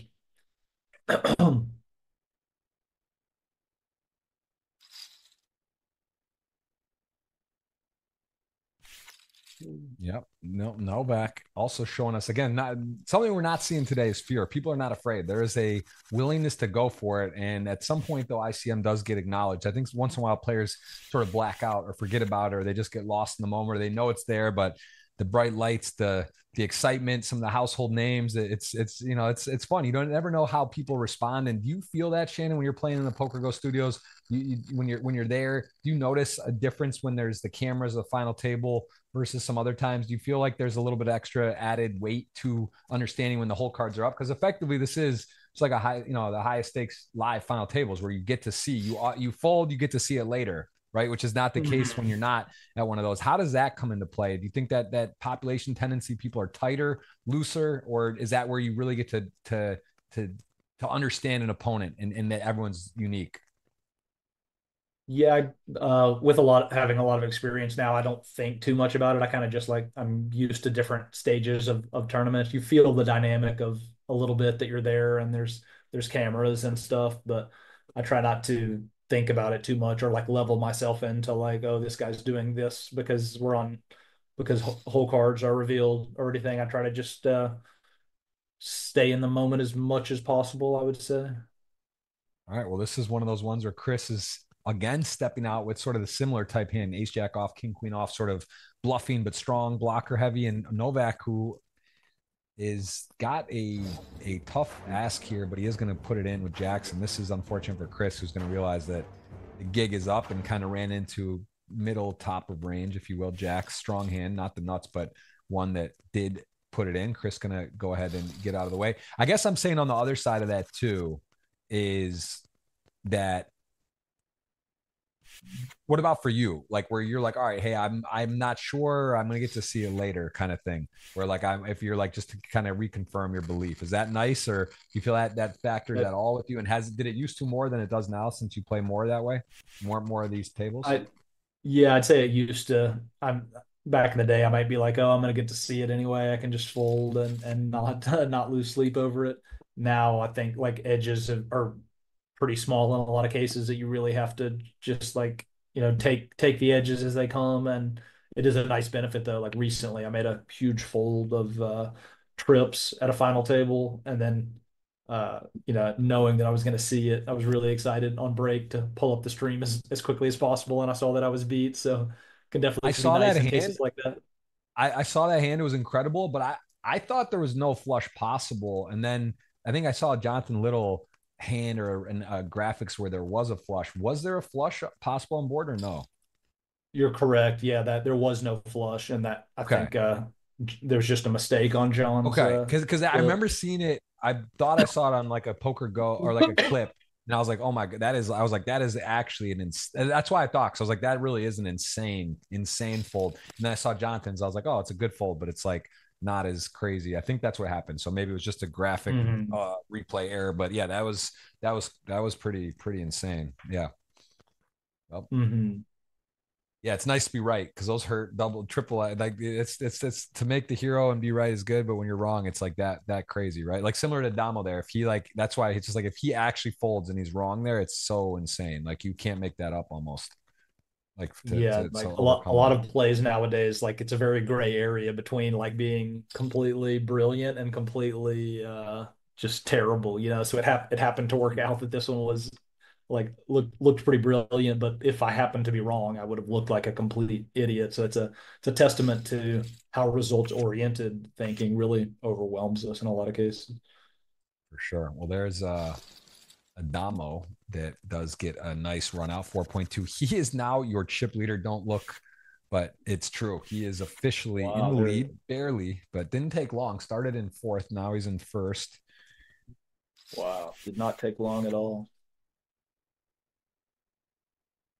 I Yeah, it was had a probably nice one of the sense. worst but best checkbacks ever of all time. It was like a $500 rebuy on Twitch. It was like I don't know six maybe 2018 or 19 somewhere in that time frame. And I checked back top full house on a possible straight flush board, and the guy had the straight flush. But it's like it's such a bad, you know what I mean? Like Wow, it's let's like go. if it's like the nine, like if it, like almost like it never. So it's so insane that if it's like wrong, it's like you're gonna go viral for being the worst ever, and then what's right, it's still even not. It's almost like not good just because like you know what I mean, you have to be right. But yeah, it's tricky when you make hero checkbacks or folds, and you need to have it right. But Hmm. it's also can be an expensive habit, right? You don't want to get in that mode of like trying to. You really have to go dial in on a read or do it once in a while. You just don't want to be over folding and stuff too, because that's also dangerous. Even though you might get it right in a big spot, so it's very important. It's nice to get those right though.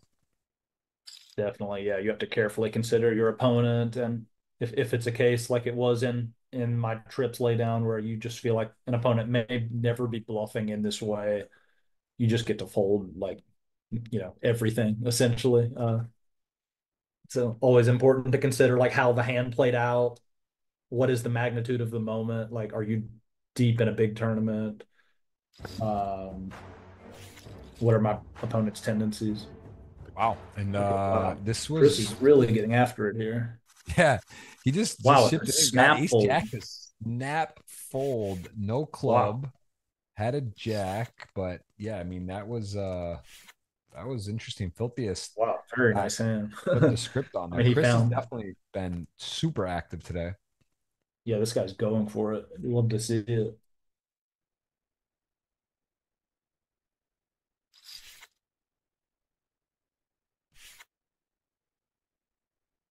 Yeah, he found one of the few bluffs that he could have on that board and uh Filthiest gave him credit. A lot of two pairs there.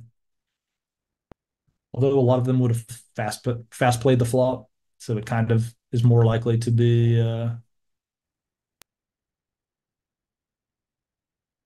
yeah 10-6 or 8-6 or ace-6. Okay, Yeah, classic here's another one Adamo where here.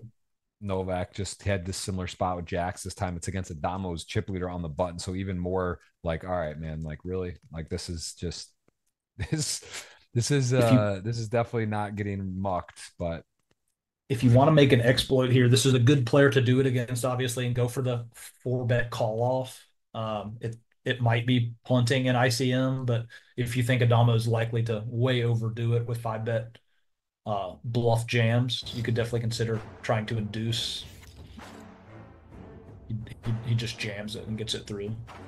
and how so I mean obviously the suited wheel ace versus Jacks, it's in the 30, 33 in that percent range of not like crushing, but how happy are you to just take that down versus if you can get it all in there? I mean, you're looking to get it in there, even risk premium and all that. Like with that big of an edge, you are happy to run it there, correct?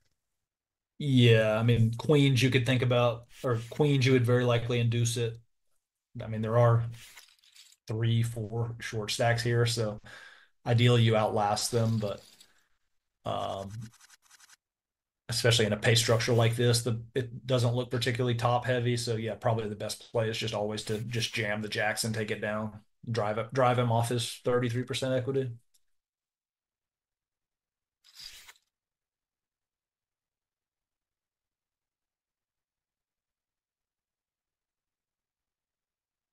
King Jack again. We're kind of getting all these sort of non-mandatory close hands to play here. King Jack doesn't 3-bet but flats. Tell me the pros cons to flat versus 3-bet with this hand. Yeah, this isn't really going to be a hand I would flat at. Let's see, what are we 50 bigs deep at a final table? I'd probably just 3-bet or fold it. Um, Dong not wanting to release it on the button. I mean, it makes some sense, and it's not going to be a huge mistake by any stretch. But I would probably 3-bet or fold it. Yeah, Jam Damo should get is through. the number one Australian all-time moneyless earner, almost 25 million in earnings, 3.4 million in his best cash. Also, I believe 4 World Series bracelets, if I'm not mistaken. Just took the 6th place at the 25K in the Bahamas for 1.6 million. That was a crazy final table there, as well as we saw Liberi, Mustafa Kanit, Marcelo Aziz, who sat it in for free on the from GG. Actually, I think crazy $0 to 4.6 million. Also been a guest on the show, so pretty nice spin up. Shannon, you ever have any of those those tickets or any spins from free rolls on early in your career? So not exactly free rolls, but that's kind of how my career got started. Actually, I won a satellite to go play in a tournament in Australia, and I had a big score down there when I was 20 years old, I guess. And that's I never really looked back since I had that score. So that was yeah, that's how it all started for me.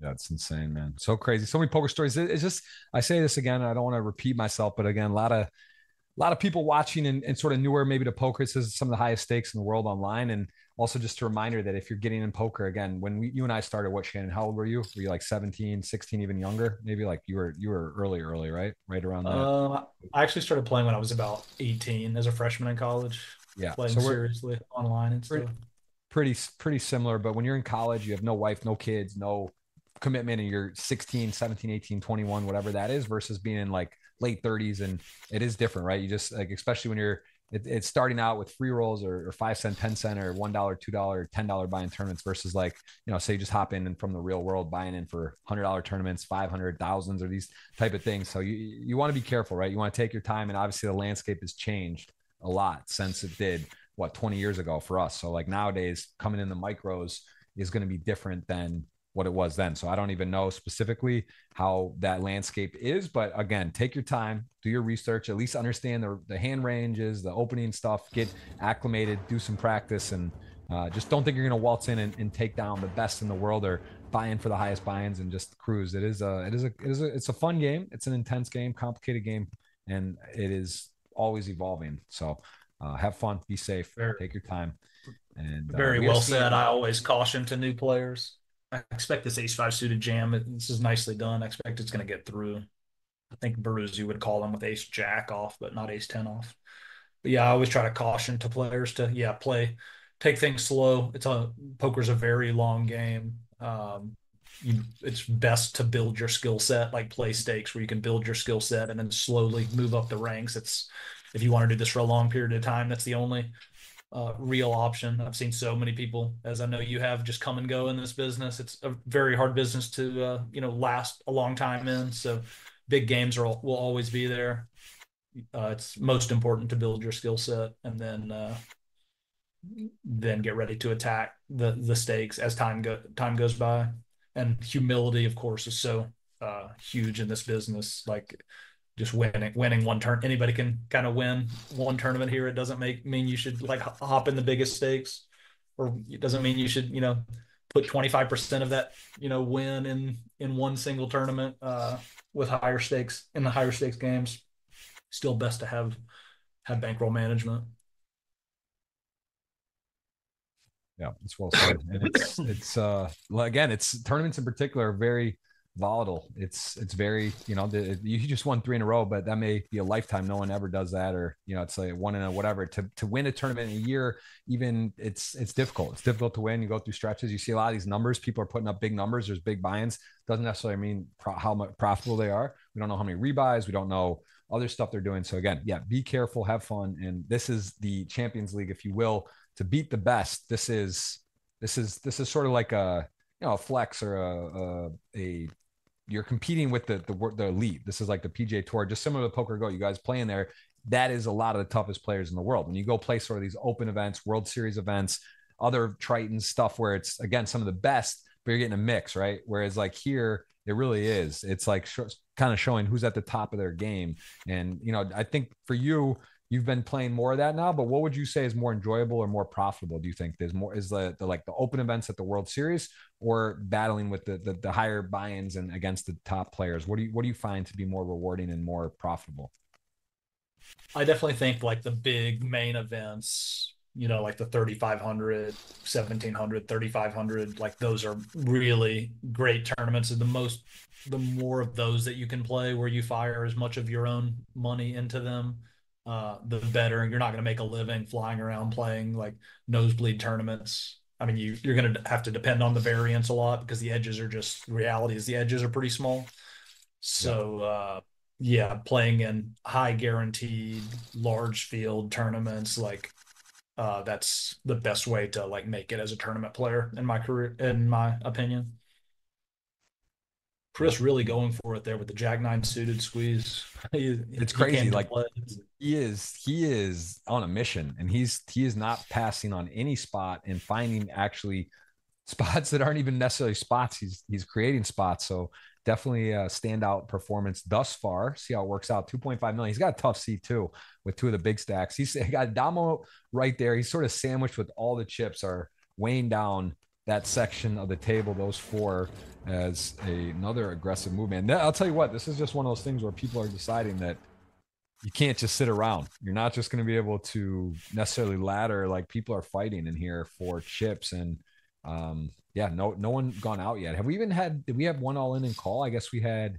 Yeah, there's not really been much opportunity for knockouts. I'm trying to think, it was No, not or too just much. takedowns, some sort of Nice aggressive jam by engagement. Marcos there. Always important to consider when you're rejamming, like who it is you're rejamming against and what's the stack configuration. Obviously, a Damo with the chip lead there is going to be opening very wide. You should be much less likely to jam if, say, another middling stack opened into your big blind there.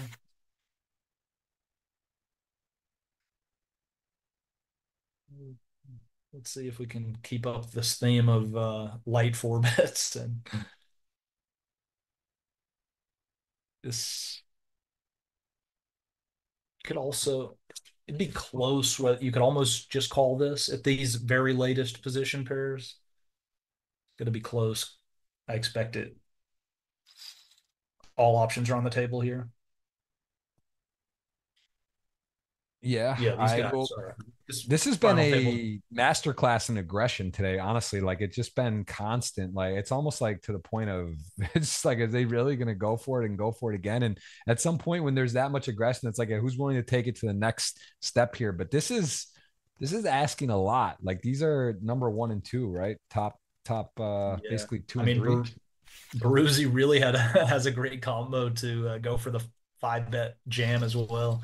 You'll find, as I'm sure you've seen, you don't see a whole lot of the just total psycho 5-bet jamming.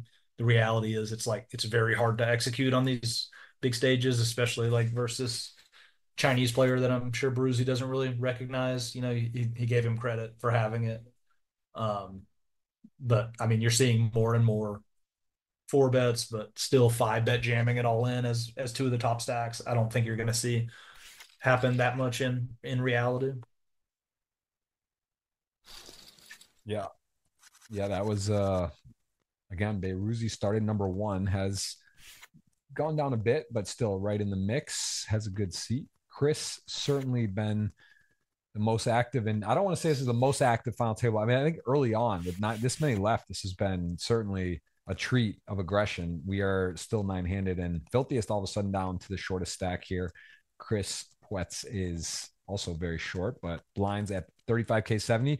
As we stay more nine, it's 20 hands upper left. You can see every so many hands it goes up. So obviously when it's 9-handed, it goes slower, right? If we lose people quickly, the hands go by quicker. But as played, we are still in about an hour into the show and we've lost no one. So it does all even out, right? Either starts fast and gets a little slower or vice versa. But as played, we are currently 9-handed and we have about 1,500 on. Gotta get you guys queued up for the giveaway. And the other part here, we are still going to get you the Twitter link again. I put that out and get you some more got you more giveaways today. We got 4 total here as we see still 9-handed play. Ace queen off, going to open and call, I should say. Beirut Adamo opening the king 4 suited and get flatted here. King 4 suited. Shannon, are you cool with this as chip leader? Is that licensed or is that stepping out? I mean, that's pretty loose. That is loose. If That is definitely loose. like if you're going to be making these type of opens, it's very important. Like this kind of applies for chip EV as well, but like the wider you're opening, you have to be prepared to like take some pretty like crazy lines post flop. A lot of people aren't willing to do that. They're willing to go for the steal with like these marginal holdings. I expect Adamo is willing to do the psycho shit necessary, but just something to keep in mind when you really widen your pre-flop range, you're going to have to be prepared to really go for it in a lot of spots post because you're just not going to make the best hand as often.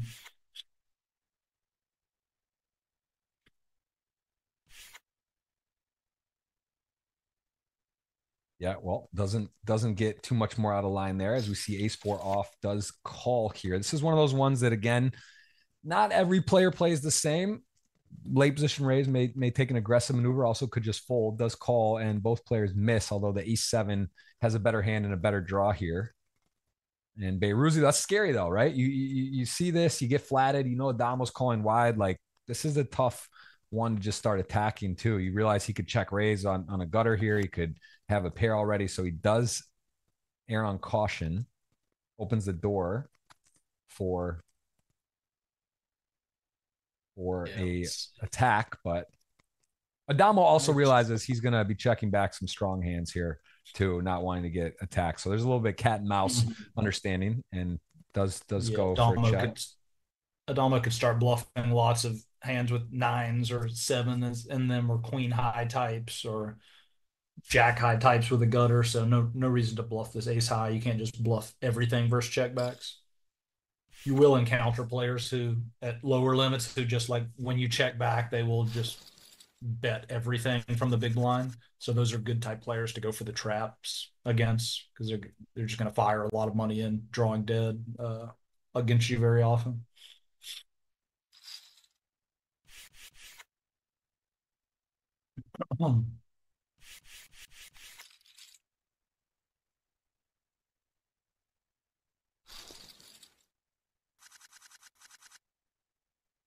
filthiest, filthiest Puets and Navarro all have gotten whittled down here quite a bit. So these guys are all jockeying.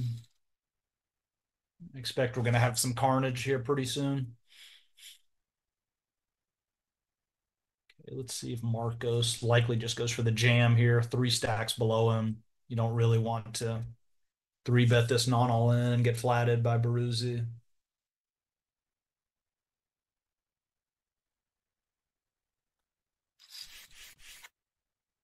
He does. Yeah, that's probably best actually at 20 big blinds at under the gun 9 versus under the gun 8. You don't get a whole lot of jams.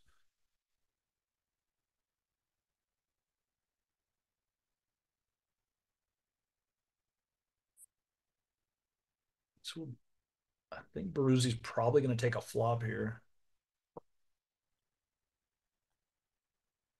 Yeah, I mean, these are the spots you really want to avoid where you're sort of guessing, right, if you're dominant or not. So credit to him for getting out of the way. As even you said, I think it was been a reasonable continue, although just decided the pros and cons, the wait out, just stack the pot ratio too. It's too dicey, out of position, could be dominated, doesn't want to go down that path. So again, nice being chip leader, there's responsibility too. Doesn't mean you just get to flops and put fear in people. You do have to respect that you want to be the bunny with the gun, right? It's not so fun when the bunny's got the gun, they say. So you want to be in charge. You don't want to be trailing, chasing, and even just your chip leader. There are times where you can find yourself sort of trailing, right, in the hand or getting put where you're not the one leveraging your stack. So here, queens again, timely. Short stack gets to get in against a light open, the ace-5 suited. What do you think of that open there on the ace-5 suited with the stack specifically? It's a decent combo. Your bluffs are going to come from the ace-x types. You are opening into the chip leader. It's a little concerning. Notice he did use a 2.2x open size to indicate a tighter opening range there.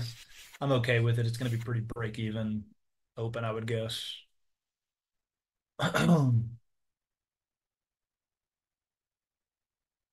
Jack 8 off should be folded.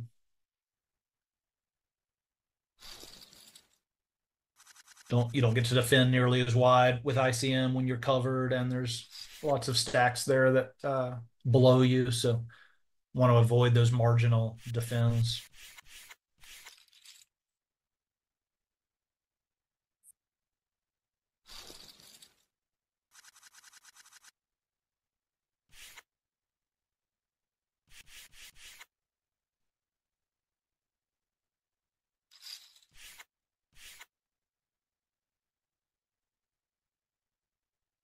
Eight, 7 off will be defended. No? Well, that feels a touch tight at this stack depth. Yeah, maybe even like the difference with 9-7, but with the 8-7, just the connecting, a little more likely to flop straight draws and such. You're deep enough and even enough in chips versus Baruzzi. Although I could be wrong though, but yeah, I would probably defend that.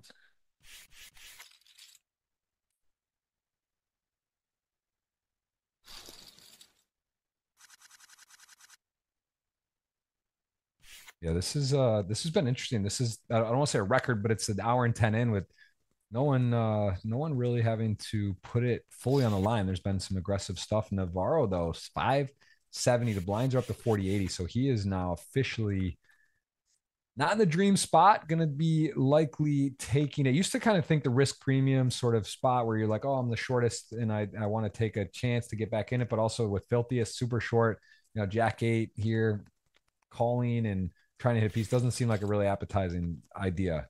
Could just be smoked. It's I like the fold versus the early fold position. Yeah, the pay jumps there too. It is relevant. They're not huge, but it is the difference. You'd rather not be the one to put it on the line if you can choose between Navarro and Filthiest, at least not on your own terms. Calling off, one thing to shove all in first and have the chance for fold equity or even just to get it in good. But when you're calling off or being asked to put your chips in when you don't have a great hand is not as fun as Novak. Now back to 2.8 million, suffered a pretty massive blow with the ace queen suit, ace jack. That was an interesting hand for sure versus Adamo, but he has recovered well. up to 2 point, no, over 3 million actually. So we have 3.4, 3.1, 4.1, 3.5, and then kind of short. And we see another big hand, and actually Navarro with ace jack suited against a player that's fairly active. And to be fair, Novak with these middling stack could put pressure here as well. Yeah, Navarro might get saved here. I could see Andre going after him. This has been such an aggressive final table. This aggression seems to be contagious. That will happen, when you'll see lots of 3 bets and 4 bets coming in, you'll see people sort of subconsciously start doing it a lot more themselves. I would expect this one's going to he can put a lot of pressure on Marcos with the shorter stacks present there. Now Navarro's going to get to fold, and Marcos is probably just going to jam and win.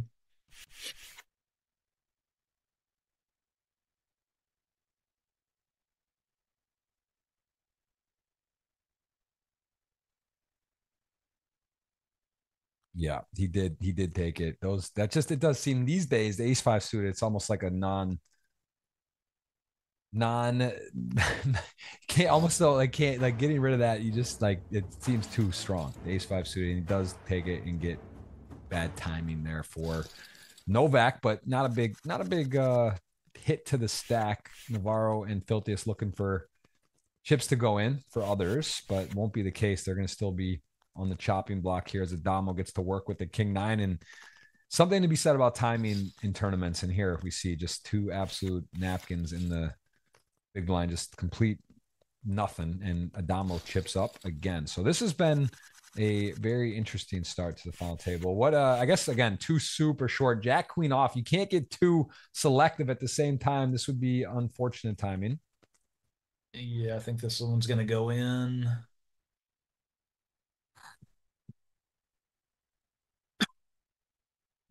First elimination.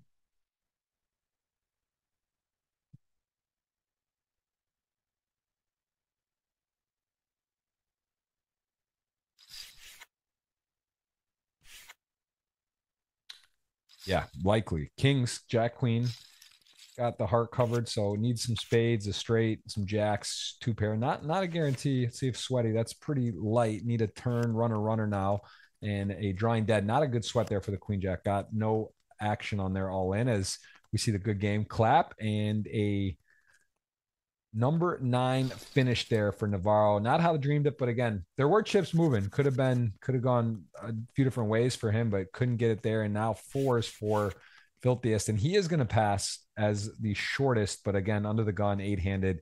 That seems fine. I mean, what, like 7s you probably put in for sure. 6s maybe even. Sixes feels tempting. Right about the border. I'd definitely shove 7s. See how Marcos proceeds here with 2 shorter stacks. I kind of like just calling. He just fires it in.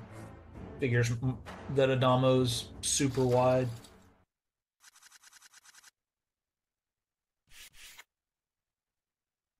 Ooh, some real hands here. King jack suited. Adamo.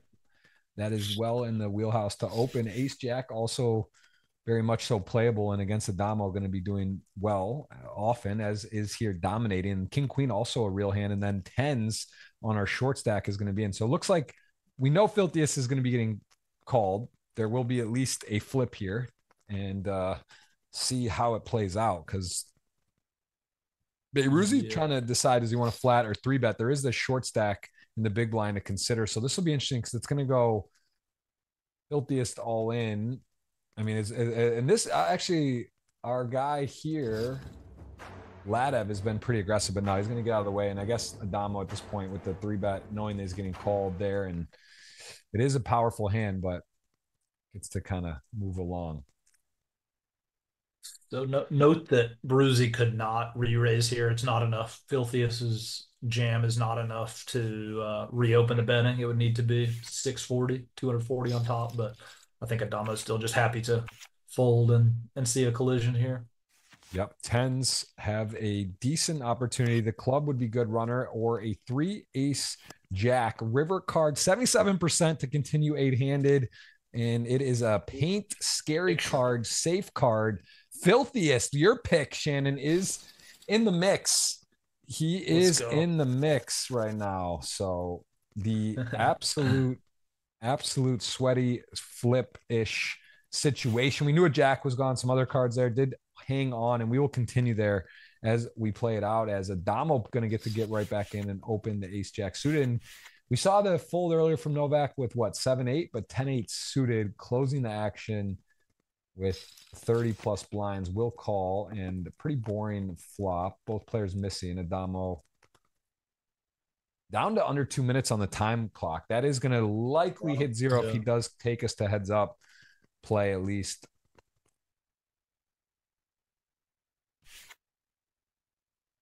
All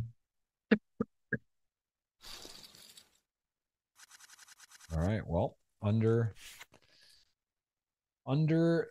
over, under on the time today. It does feel like it could be a long one, but hey, when you got a Damo, you got these guys blasting. It could get heads up 3-4 handed, and it could just go very fast too, right? These guys are playing big pots, and this has been a absolutely electric matchup of players we see today, where no one's really shying away. We see a bunch of hearts involved here. Chris with the 8-10 suited.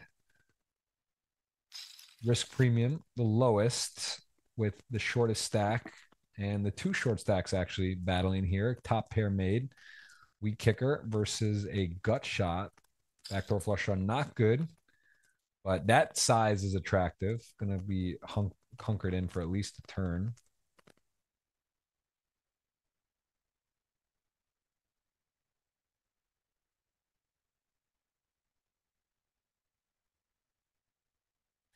Is considering potentially raising. I mean, he can't fold.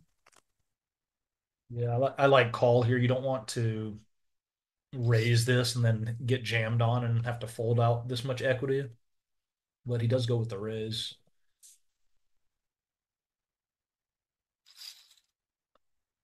Wow. This is actually, wow, crazy hand, man. To end up putting 216, knock it to the turn, and get min clicked and fold. That was a filthy hand for filthiest. That was not how Chris saw it drawn up, but yeah, it's a good result for him. I mean, Chris folded a hand that has a lot of equity for a very good price. So yeah, Beiruzi suited Broadway.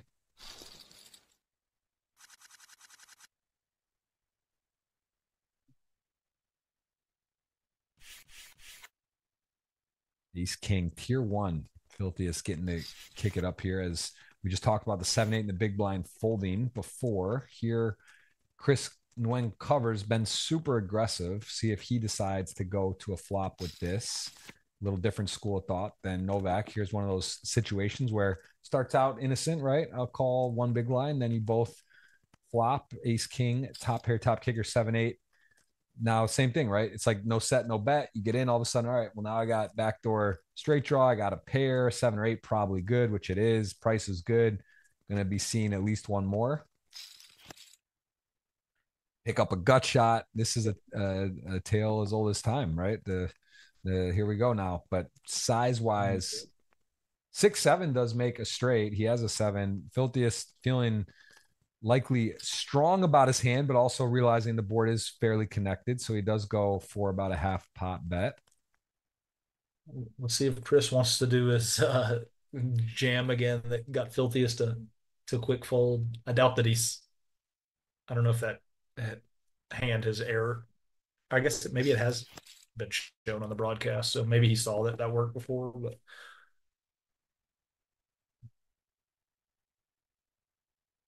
leading off, definitely an option for Chris on the turn there as well. He opted not to. It's a good card, obviously, as you mentioned. 7-6 comes in. Jams it.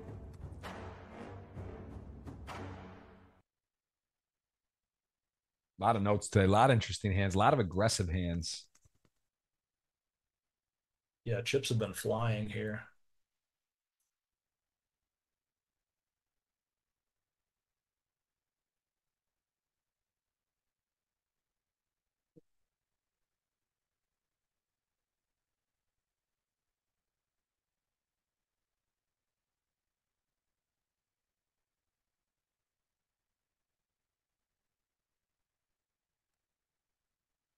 7-8 in the tank, in the tank.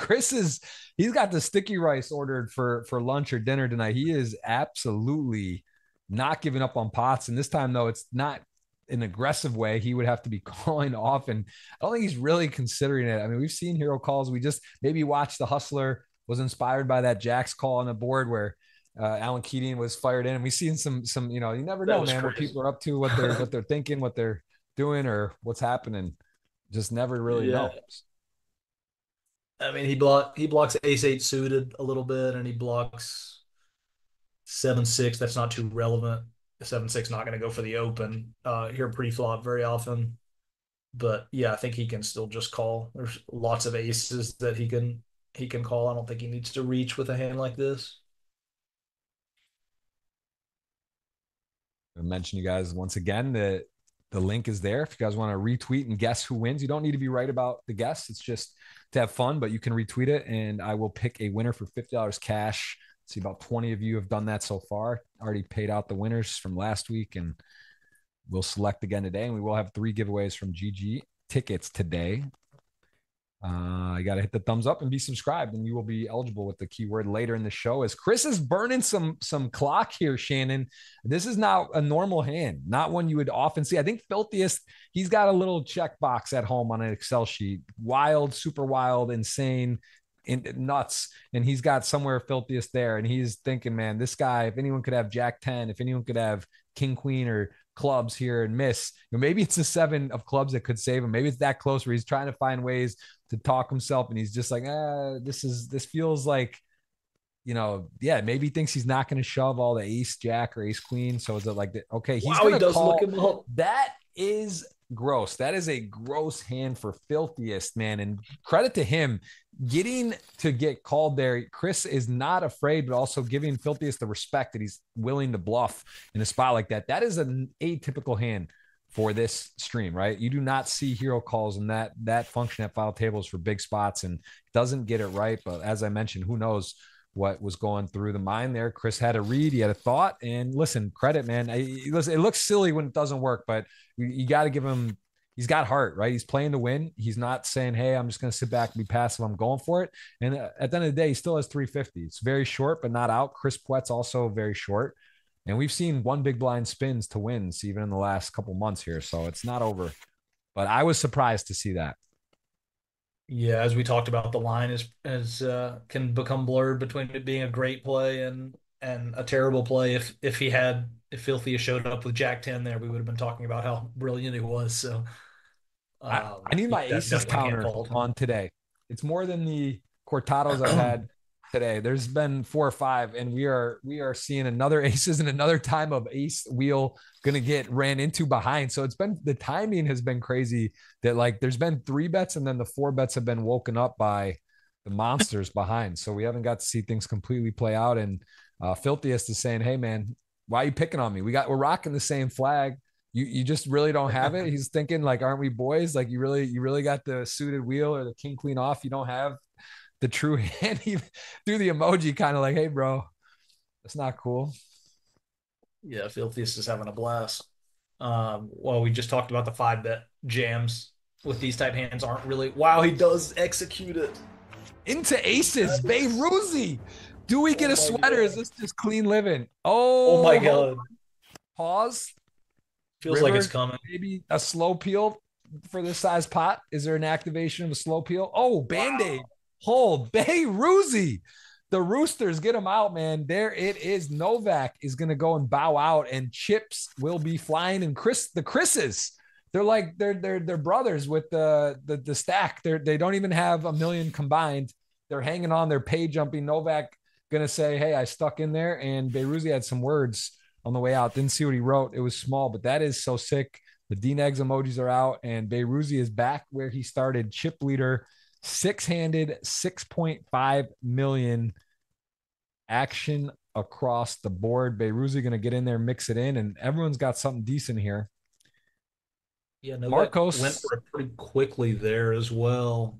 I guess he just thought with the 2 tiny stacks there that Beiruzi would be coming after him really hard or really wide. He also held an ace in his hand. He had I mean, a prime combo to go for it. I was just saying earlier how these 5-bet jams for a lot don't really happen in practice, but there we saw it. His opponent had aces though.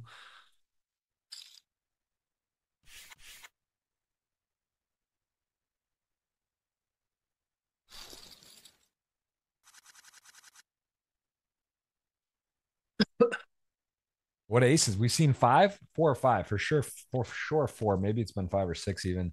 Big Mm-hmm. rockets out there. They've been getting passed out. Not a final table for the faint of heart. Not can't say there's not action. And Chris Nguyen or Chris Puetz, will one of them spin up? Maybe both, or will we be down to? We're still seven, right? So I'm sorry, seven-handed. We see ninth, eighth. We're still seven-handed. Sorry, I believe I said six. Apologize for that. Seven-handed, 10 jack, each with a diamond, 8-10 diamond. Beruzzi with a slightly better diamond. Gonna win. Had the best hand, best draw.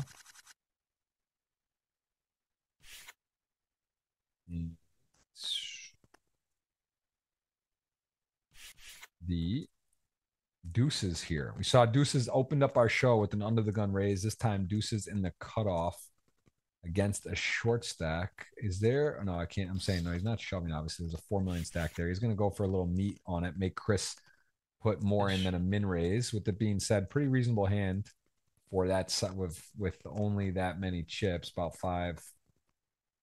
six Yeah, blinds. close Got spot six here for paid. Chris with the 25K pay jump. He's got Chris shorter than him. He just sticks it in. It snapped off. Kristen Wen really sweating this. Ace five suited. The wheel maybe not the best flop for either hand, but ace five is behind. Deuces 86% somehow on that board. River is clean. The queen. It is a knockout, and Chris Puetz will go out. Kristen Wen will be thrilled to get at least a 100K payday.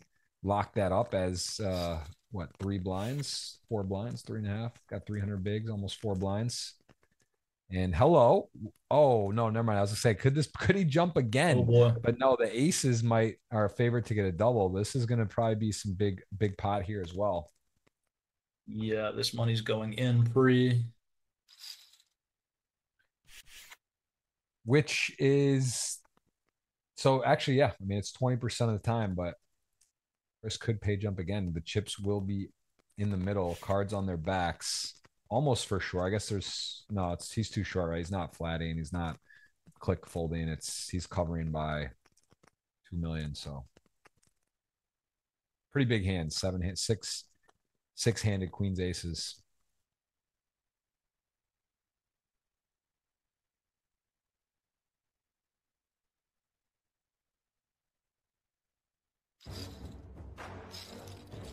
And there it is. 4 million chip pot. Chris Nguyen looking up at a queen potentially. It is two face cards, 10 jack jack. 8 or 9 would have been sweaty. Not the case. Queen only, or we will continue on and fluctuate some chips. There it is. So Marcos on 9 final tables is going to send us into a mystery hand after he doubles. And this is got a little extra interest because Chris so short, and we see Beruzzi pushing the envelope here. That would be a fun mystery hand. Get a Damo involved. There we go. And Chris going to fold. Very unlikely to see chip someone get all in, but as it played, we see pair flush draw, and Dong is short-ish, so this is possible. Three-way.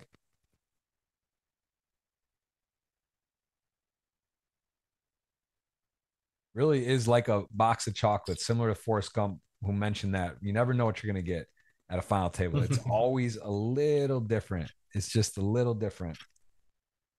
Yeah, this is awesome stuff to watch. This is definitely something that all poker players should have in their routine diet, is watching as many final tables as they can, especially with great players. You'll be able to pick up on things that you don't even realize you're picking up on. And importantly, try to watch it intentionally as opposed to playing on your phone and watching it casually. If you sit and watch these things over and over, you're just going to learn so much. For sure. No, I agree. And again, a lot to be said. There are highlights you can scroll through. You can do various things. So I do put the knockout hands on my YouTube channel, but it's not the same to sit in, be immersed, to feel the timing, the tempo, to kind of really get involved with the game, right? It's like there is something to be said about that feel, that genuine tempo of it all. So I think that is, again, when I do it each week, but you've been on before, and getting to sit here and you kind of like you do really find yourself immersed in it. So yeah, very much the case, as we see a river now that's interesting because the 8-4 not so high up in the range, has the spades that miss. He has an 8. Interesting spot here. I mean, you could go for the bluff jam. I mean, it's hard. Like, you block ace-8 suited.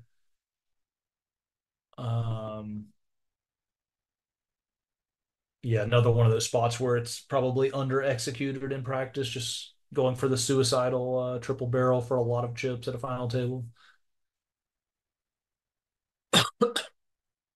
Yeah, it's also in a way like, because Adamo's not the guy to like, oh, the Chris has 180K, like get you to make a hero fold and jam it in that you're gonna pay, like, you know what I mean? So that's kind of out the door on that like extra little oomph of a pay jump scare or something. But it's right.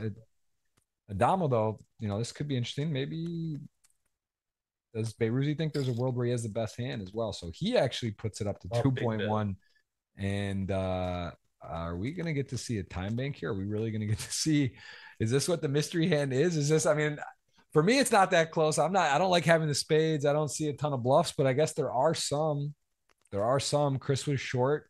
He could have a little wider range pre-flop, getting involved, calling. Yeah, there's definitely some 10-9 suited there. Jack 10 suited would definitely call 2 streets here.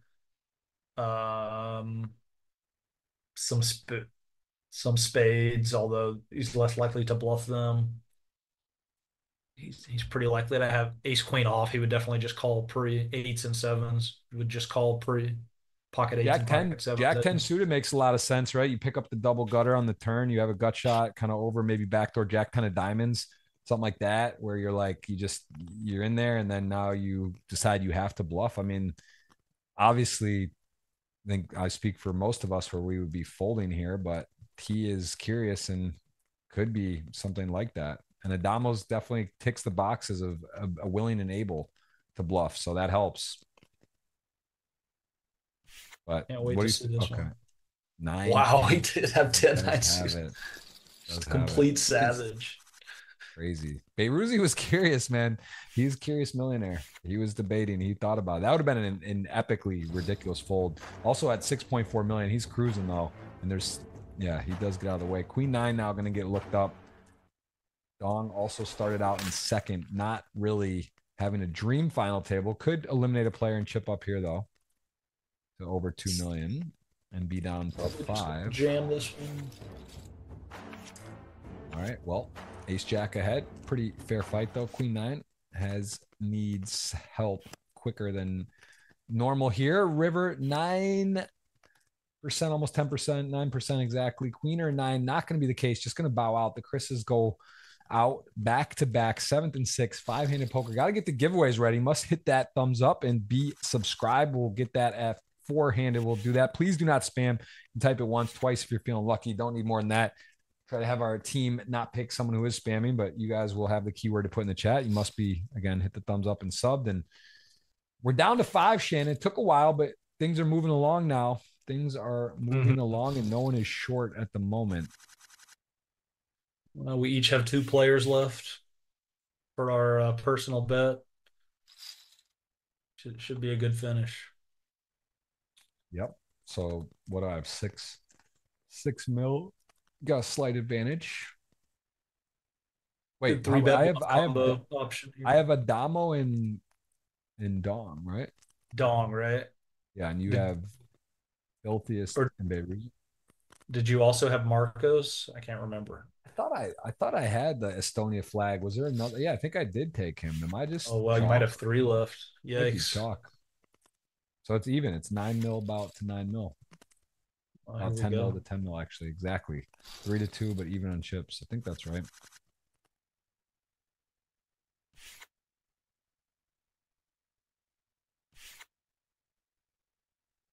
important to note the chain or the ante structure here as well. A lot of times live, you're playing with a big blind ante, whereas online here, as we've eliminated players, note that the ante represents just 62.5% of the big blind. So that will affect your decision making a bit. It's actually a fairly big difference when a third of an ante is missing.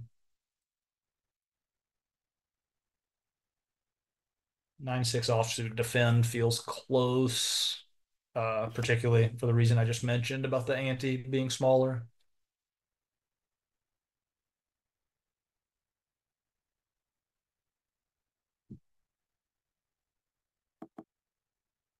Yeah, no spade available. King's best hand has to fade. Spade for chop 9-6 would make Adamo a winner, and a pretty disappointing board for Kings. But again, still could have a winner in there. You do improve the trips, although you're probably good or not. Doesn't change too much here. I guess you do beat some ace X's that you didn't. Close one here, whether to go for some thin value. What's up, Geralda Andrade? Hope you guys are having a good day. Very international crowd. Let us know where you're watching from. Shannon, fresh off 3 wins. That's back to back to back in open tournament fields. 37K to 950K spin. Pretty sweet. And we are looking at a 400K to first winner today. No deal making. Going to be a 80, what did I say, 87K roughly heads up match as he does take it down. And look at that. They stacked them. Mystery hands. I didn't have one for a while. 5-handed. Here we go. 9s. Adamo back in the mystery hand again. Is it Beiruzi Adamo part 2? Adamo gave us a nice bluff. It's just like we talked about the start of the pregame. The guy, he just somehow, he's capable, he's going to do it. And then he just unloads over bet pot in a spot where you're like, how could he be bluffing? And he is. And here with 9s on a very choppy board. Beiruzi actually opening wide too, right? Could easily have some wheels, some king 4 suited, king 3 suited. He's opening a bunch of hands. He's chip leader. 9s feel good, but also realize the board is wet and dynamic. Yeah, I like this flat by Michael Pre. You don't want to play for all the chips here with so much money to play. Flat seems like the only option. Pre not wanting to bloat the pot here on the flop with a hand like this. Definitely just calling. I believe that's a good card for 9s. All of a sudden, that not an ace, not a 3, not a 6, not a club, not an over. Out of all the cards, you're kind of one of the better ones on the turn, at least what you believe to be, unless it's ace 2 suited or you're already behind. But at the moment, a million in the middle, and Beiruzi is carving out some chips. You can almost feel it, like if you're at a live table, just counting them out, thinking about it.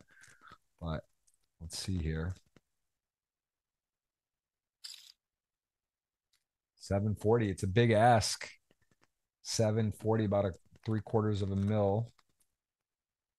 Michael definitely not going to fold right here, and he's running a little bit low on time bank. Oh, I was kind of hoping for a brick because I was really curious if Adamo would call down on a brick. He's got a the really ace good is scary, to call down. but it's not a club. It's not. It's a below average river, I'd say, for him. But it's also like the hands that Beiruzi may be shelling off here. Could be some clubs, some broadways. Could have 6-7 suited. He opens. Could have a lot of hands. Let's see if he's gonna really put the pedal here. Yeah, it's definitely not impossible that we get a jam and a call here. Baruzzi, as you mentioned, wouldn't be bluffing with many ace X type hands. His bluffs are going to come from lower stuff. This is why, like, understanding your opponent's so valuable too. Like, what is does Beiruzi just bet ace jack or ace 10 or ace queen or even ace king in this spot, or would he check back because of 3 and that Adamo could have some hand, whatever. He did flat the small though, right? So it's a little less. Is that right? It was small blind flat, so it's less likely. Not many 3s in there. Notice he bet an amount that would actually leave Adamo a couple chips. So that will be interesting to see what he has here and what he was trying to accomplish with that size. I'm gonna guess he had it. Wow, he did have the 3s, the 2 3s. Nice pot there. And Adamo, 30 seconds left. Ace, Jack, Ace, Queen. Saw this earlier matchup where it worked out for Adamo. Got put in the tank where a lot of those seconds were used. Ace, Queen dominating. Filthiest also a player willing to play big pots. Does get the flat. So Adamo setting himself up for a dominating position at the moment. Beiruzi, though. All players here could be involved. Let's see. Dong with the Ace-6 suited. Wouldn't be good timing for him to step in. Squeeze. Ace queen and suited wouldn't allow that, I don't think. Yeah, feels like you want to just get out of there and let this collision happen. Yeah. Ace-6 suited, he's got to expect that Adamo is not going to be. Wow, he does go for it though. And Dong could have a little bit of, he's 5 of 5, started out 2 of 9, so I would say not the worst ever, but really not going swimmingly well. He did have 20% of the chips in play, right? Whereas not how he drew it up, but still some poker left to be played. Yeah, and a good combo for it, obviously. We've said over and over these ace-x suiteds are just where a lot of your bluffs are going to come from.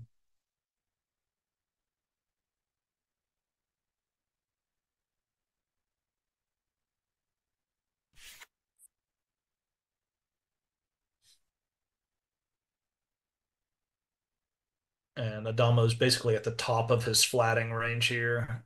He's not going to love it versus Chinese player that he doesn't know, but I expect this money's going in.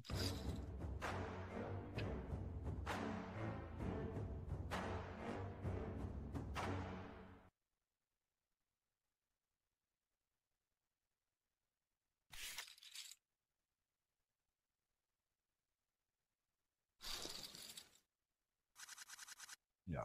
Well, okay. Well, nice Adamo 3.8. It's looking like it could be that Beiruzi Adamo matchup. Filthius and Ladab, though, very healthy stacks. Can't count them out by any means. But with the experience, I don't know, just does seem like that would be a pretty heavyweight fight here. Bruzi going to be opening a lot here in this configuration with the 12 big blind stack there. He's going to be attacking Marcos very wide. This king 7 off feels close. I kind of like it as a raise here. You'll see this in theory a lot. You'll use the king X type, ace X types to just 3-bet bluff them when you're not super excited to just call them. He just wants to be blocking Bruzi's top of range stuff. It's unlikely to work in my opinion. Let's see what Bruzi comes with. I can see him just calling here.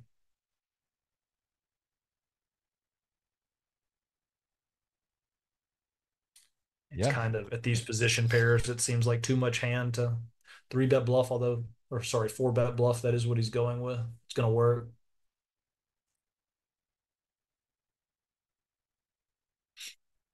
Big boy poker today. Big boy kitty game. Not here. This is real stuff, real hands, real action, real putting people to test today. This has been a very exciting show, and we still have a lot of poker left. Oh my God. Whoa. That wasn't, wow. All right, Marcos. That's incredible. I see you, bro. I see you. 9 final tables looking for that first win. It's a pretty big number, insane.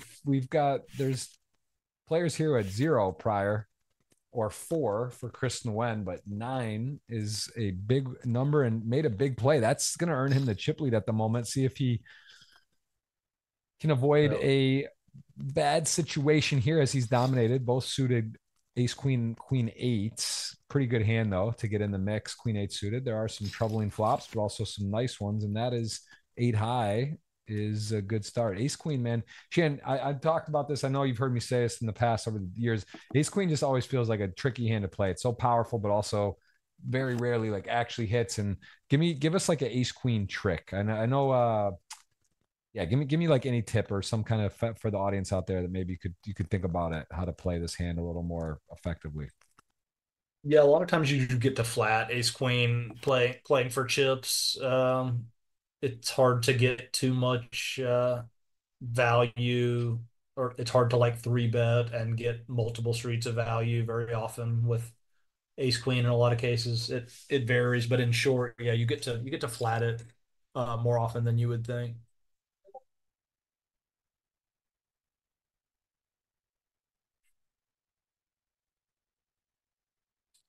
And Nice a value bet. bet here. Yeah. Hey, again, wide Gets paid. ranges, gets paid. Yeah. Marcos, all of a sudden, candidate. Chris Nguyen was really on a tear, being aggressive. But at the moment, Marcos just kind of quickly showing us how to switch gears and become a force at the table. Into the Giveaways, chip yes, lead. three giveaways today, plus the link I'll drop again on Twitter. It's $50 cash out of my pocket. Just retweet, guess the winner. I'll put that in. Already 25 of you. Give Shannon a follow on the socials. Again, he says not super active, but does post some stuff on Twitter and Instagram. Shannon Shorr, the number one Alabama all-time money list earner. I remember Hoyt Corkins held that down for a while. Now you tower over that 15 mil to 60. Has Hoyt been around? Is he around? Does he play much poker? I haven't heard his name in a while. I Is he, know I know that he lives in the Phil. available? That's a Jack hard. of hearts. That's gonna do it. The jack wouldn't have been enough, but it makes the straight for Adamo and makes a flush for the Mr. Dong Shizango is up to 2.5. So that's going to keep us even three-way with 2.5 and then 7.3 and 5.6. But how has Hoyt in his 70s? No, gotta be. I'm gonna guess 60s, but Really? I gotta look. I'm so. gonna have to stat check that. I would bet you at 70, but you would know. I just feel like he was around like 20 years ago as like be 59. So what is that? 60? Yeah. So you're right. Is it 40, 65? 66. Oh, maybe I guess I was just okay. I guess he just wasn't as old then. I that's yeah, 65. Okay. Legendary player. I remember in my Yeah. early years, he was just absolutely fearless. He would fire in money at like tons of money at all times. Very tough to play against. Yeah, he's got two bracelets, two World Series of Poker titles. So pretty Mm-hmm. strong resume there. And ace 3 and 7. So the sevens counterfeited, ace high good, and interesting. Interesting hand here too. Don hates this. He goes from having a nice hand that we Wow, just he paid. He paid it off with seven high. well, that It was is only that's 10% pot or so, but around I played very early on. I played in like an underground game in Birmingham, but I know those exist, but I never really was in the scene. yeah. And as far as legalized poker, yeah, I think it's probably very far off still. But yeah, definitely a lot of gamblers in the state of Alabama. Yep. All right, 6-9, 4-6, 2-7. So 9-6 betting has the best hand, gets called. Filthiest definitely sticky. Pretty big brick on the river. Hearts, straights miss, but 9-6 a modest hand here. Was this a raise in a flat period? Did he limp again or what happened? I didn't see He the action. limped again, actually. Okay, that Yeah. makes I was thinking how's the 9-6 in there. Makes sense. First under the gun.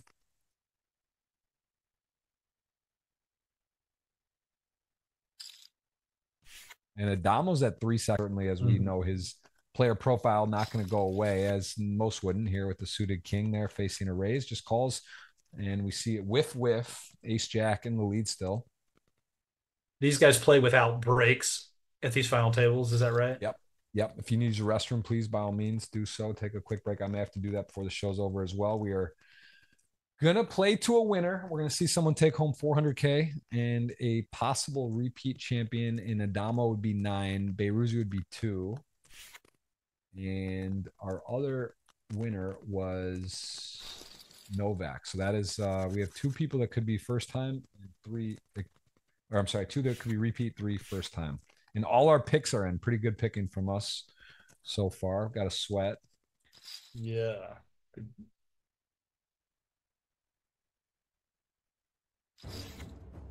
And the ace jack gonna assert themselves in.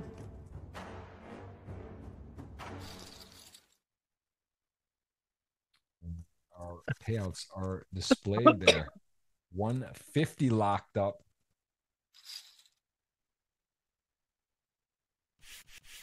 Is there ever a time, would you say that you almost lost your drive for poker, or you slowed down a bit where you were like, man, I don't know if this is for me, or at least to do it as much, or have you? The pain of like things not going well, because my career, the trajectory of my career was such where I had a lot of success early, and then like it started to go bad a little bit as it does in tournament poker, and I wasn't ready for that, and I was just like, oh man, I can't handle this. So mainly early in my career, there were times when I was like, oh, I don't know if I want to do this. But and even nowadays, there's times where I'm like, oh, this is so brutal when it's going bad. But I know now, like I've been able to weather the storm so many times, and I know you just have to like keep showing up. And yeah, I absolutely love tournament poker, obviously. So I expect it'll be a mainstay in my life for my entire life in some capacity. Yeah, it's a combination with having kids where you maybe play a little better. It means a little more, but then also it's intense, right? Where you're like a little more dialed in, a little more like every pot, everything matters. Maybe not giving up on a tournament if you get shorter. We're like, I'll flick it in, or you really give your best. I definitely noticed some of that myself, and I think others like would say once you have children, that's normal to try to everything is a little more important. But we see Mm-hmm. another decent matchup here. Queen six. Dong getting a top and bottom. The missionary versus King Jack. King Jack in pretty big trouble, though. King or Jack available. Going to come in at 10. Boards connected. Let's see.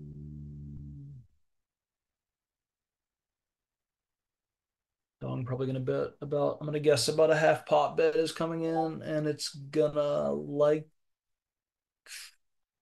likely get paid off. I'm gonna guess.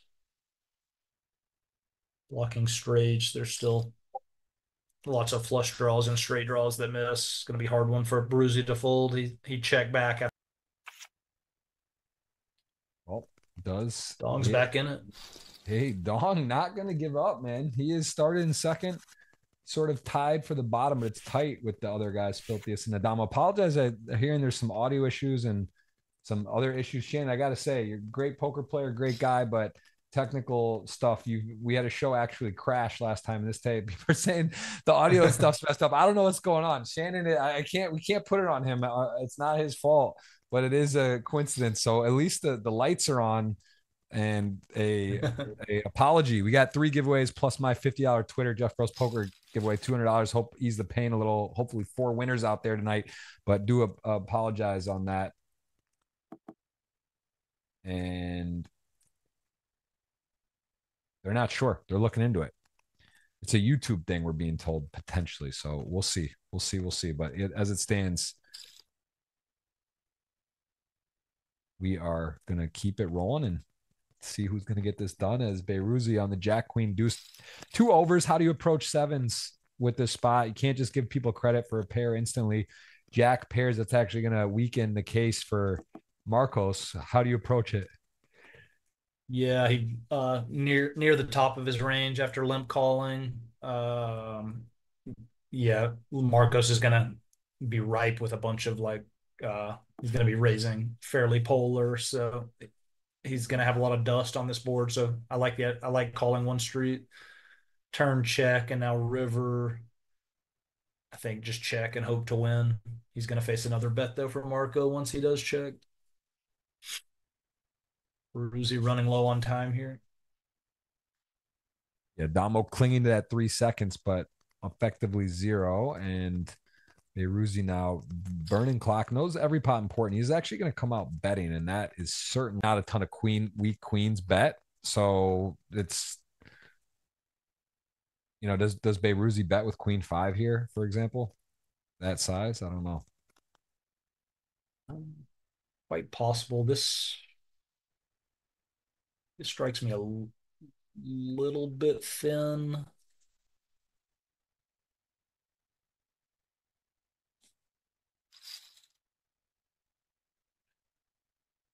Okay, wow. High level Nice stuff. Pretty river. crazy hand. Sorry about the audio and the and I see some of your shot hopping over on Twitch, but we are here watching. I got the chat up on YouTube and appreciate everyone sticking in for the stream. We will get it fixed here very shortly. As a nice hand, Marcos, man, is he playing above the rim or what? He has got 8.5, and he has really asserted himself into this final table at the moment. Yeah, these are some top players we're watching here. Notice going for thin value and stuff. A lot of players would just call there, but recognizing likely isn't going to be a jack. His decision making too is that some turn leads would take place with trip jacks.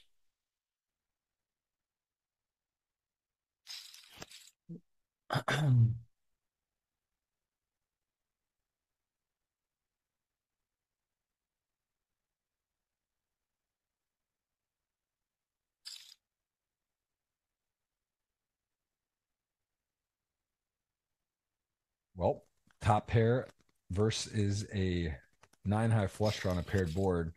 He is going to come ahead and make it. Hearts were kind to him earlier. Not going to get the heart here as Queen 10 has a winner.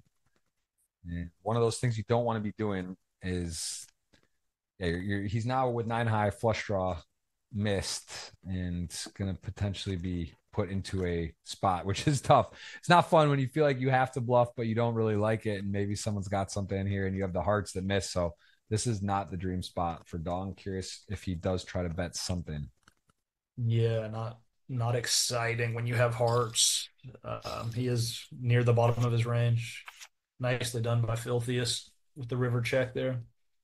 Just snapped off too. I mean, Dong didn't even get to enjoy the bluff sweat. He just literally like clicked it and got it called next hand. Yeah. Filthiest. That was well played. And again, Dong can't fault him for trying to win the hand. He had nothing.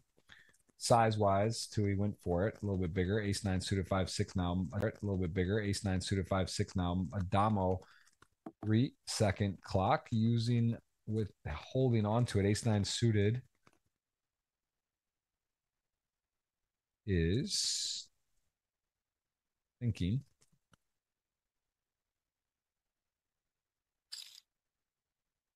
Betting.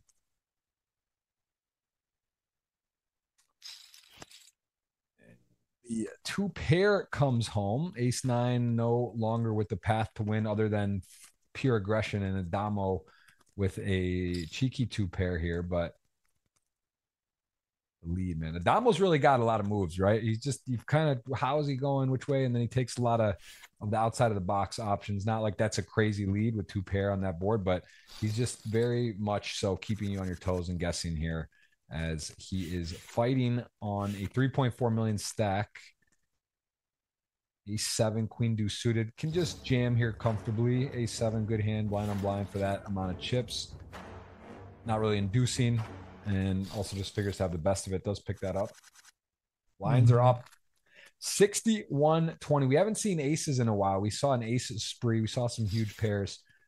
Down to 5. We're going to kick it over to a giveaway here once we hit four-handed. First $50 one. The Twitter is loaded up. Jeff Goes Poker, $50. I'll start looking at some of those, start getting that pick. But yeah, it's nothing like a giveaway.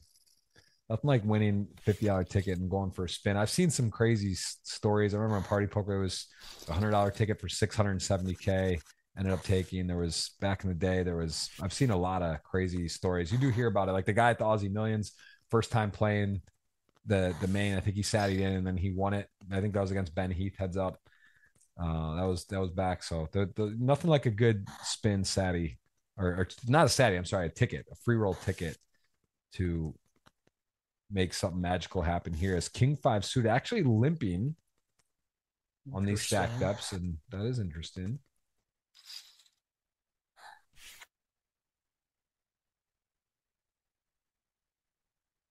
I think this will get the job done.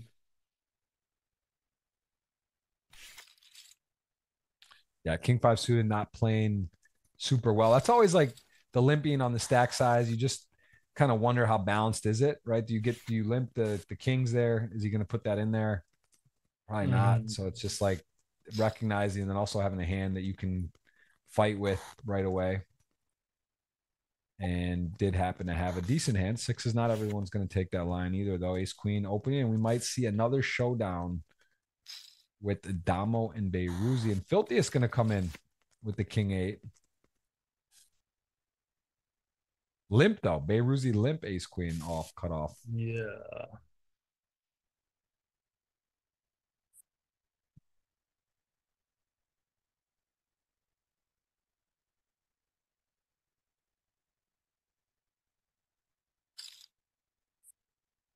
Okay. Well, the king 8 off lead on that limp on the ace 9 deuce is Yeah, going to this make a note. is The audio should be very fixed as well. Hope that's working. And everyone's here. And Beiruzi's like, all right, I started out a little bit of a merge trap, top range, and now all of a sudden I'm in a getting action. A spade arrives. No one with the spade. Ace queen, the best hand. Ace five, a gut shot. 1 second on that clock. very surprising flop lead from Filthius. I likely would have just folded pre-flop as well with the small ante in there. With having a having no spade, betting this one doesn't make a lot of sense to me. Let's see what happens.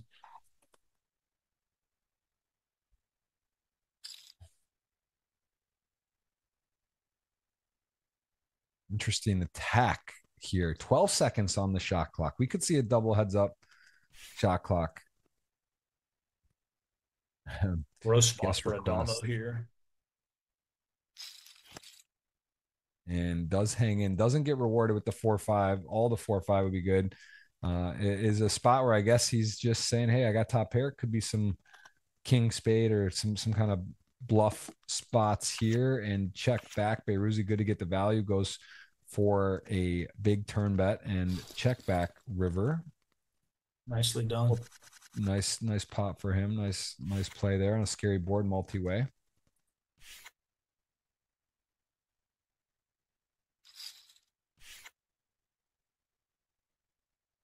Jack 7. So this group feels like it could move, right? There's people firing. We got shot clocks out. We got people blasting. Anything could go. We will be kicking off the giveaways that four-handed right away. Queen 8, Jack 7, gut shot, spade draw, back 2 spades available if they come. Would make a flush. A 10 is good. A jack is good. So he's going to come betting here, Filthius, and along with the pair on that size, we know he's going to play. Are some interesting turns.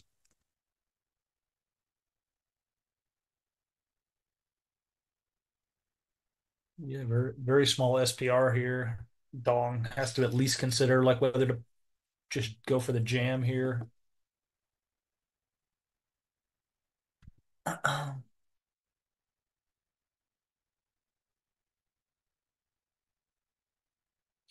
So Jack 7 doesn't get any of those additional outs, but does say, hey, I am willing and able to put you to the test. And something's got to give. 2 immovable forces, Dong and Filthius, 2 super aggressive. Dong is potentially stubborn, although this isn't a fun call off, right? You got bottom pair on the flop. And do you want to call off for your tournament life? So much money on the line here if you can stay in and move up. But if you call on it right, you're really in the game. Tough spot. Yeah, the hands like Jack 7, 6, 7, maybe is an open 6, 7, but Jack 7, Jack 10, 10, 7, suited somehow flush draw pickup. They're beating hands. He does recognize that. He's thinking about it. I think this is going to work. I think Dong's going to talk himself into Filthius having something. Does have a queen in his hand, which makes it less likely that Filthius has a queen jack or queen 10 type. Yep, that card not great, but the 8 was nice to have a pair. It was good. He folds. See if he can emerge out of the last place position. 5 left though. Yeah, it's close. Close. I would say that was definitely not a wouldn't have been shocked to see a call, but would have been above the rim and dig it out of the way. And as it stands, shortest stack, 5 left. We continue at 61-20. Ace 8 off on the button. Adamo with queen 6 suited will fold. All in. Close one here for Marcos. He's kind of incentivized to leave Dong there with that short stack so he can bully the table. So I could see folding this. Does call and does get bad news on the flop. There is a potential. The 4 now, 3 runner would be pretty miraculous. River card is a deuce. All right, double for Dong. Dong started in second, 5 left. as we will move on to the next hand. Who do you have to win right now? Is it going to be Marcos Day for his first on his 9 prior final tables, no title today? Looking to check that off his list as King Queen going to shove on Adamo's open. About 1,700 here watching, and we will see first giveaway get queued up any moment. Man, look at that. No one has anything. One of the things I love watching is distribution. When I watch these final tables or just in general coverage, you get to kind of really get a feel for hands and position. And there's so many times you can kind of look and feel, with the early position versus middle, or if it's a late position open, what hands to do what with. I think it's a really good way to practice too, is kind of think how you would play. And of course, it gives you like just a bit of an advantage, right? With the whole cards up. So you don't want to crutch it too much and get too impressed with yourself if you're locked in, but you want to be aware of what people are doing and see if it aligns with how you think you're playing. And anytime it's off, that's a good time to talk to a friend or make a note and try to look into it. And why do they do this? Why are they playing this hand this way when you wouldn't? That's always a good way to kind of study and take value out of these streams. So Filthius actually went for the limp call here. That strikes me as way too loose. And then led the flop. I can get behind that a little bit if you get here with this hand.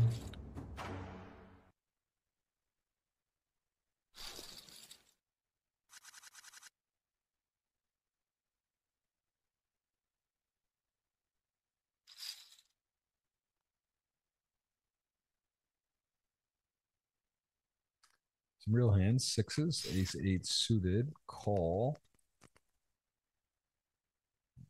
Lines, nine shoes. The Damo is on 0, Beruzzi 12 seconds. So we do have officially the clock activated for 5 seconds per street there, as ace eight makes top and bottom, as sixes are no longer looking so hot.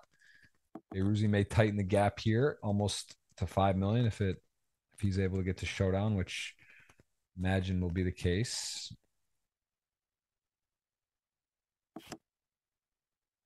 Not even a bet there from Marcos.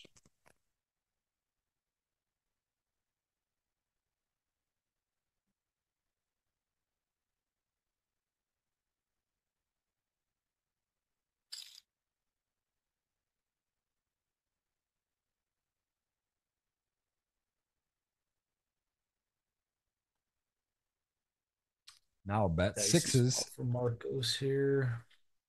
Fairly big bet. Yep. Those too much have to go right there. Be ahead and then hold, and got out of the way and was behind. Ace 4, ace 10, 10 8 suited. A couple playable hands. The chip leader now going to work here. And Dong kind of one, you'd rather have the ace queen, ace jack, but ace 10 enough against the chip leader open 5-handed. Does find the spot. Nice shove. Right play, but not everyone going to take it, and gotta push some edges here.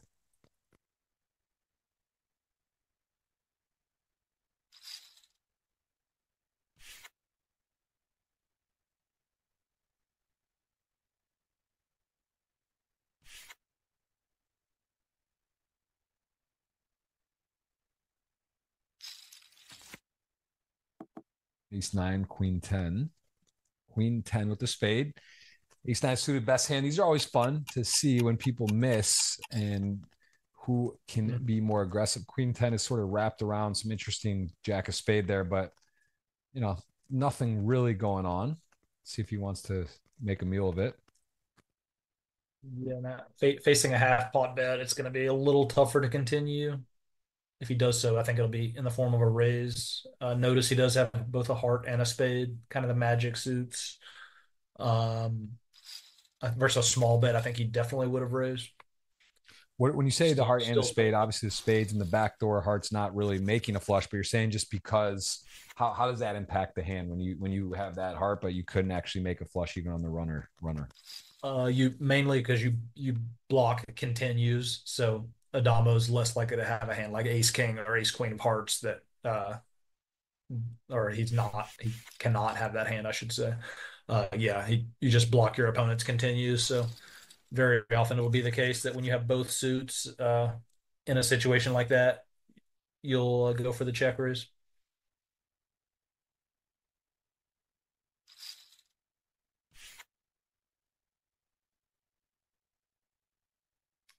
Okay, real hands. Eight's gonna go ahead and stick it in there, take it down.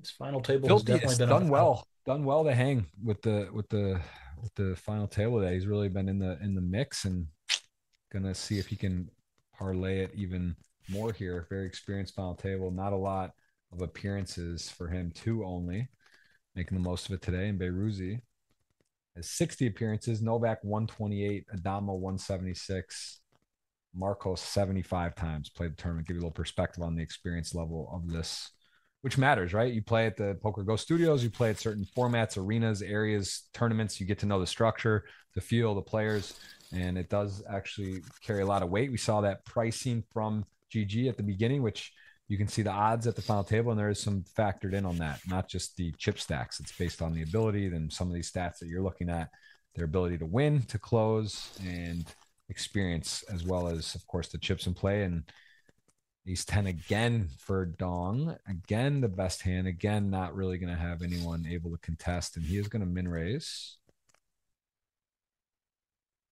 Could make a case for just jamming this one pre. Yeah, seems close to sort of inviting hands like this where you're okay, you're ahead, but you're not dominating. You're still pretty close with filthiest.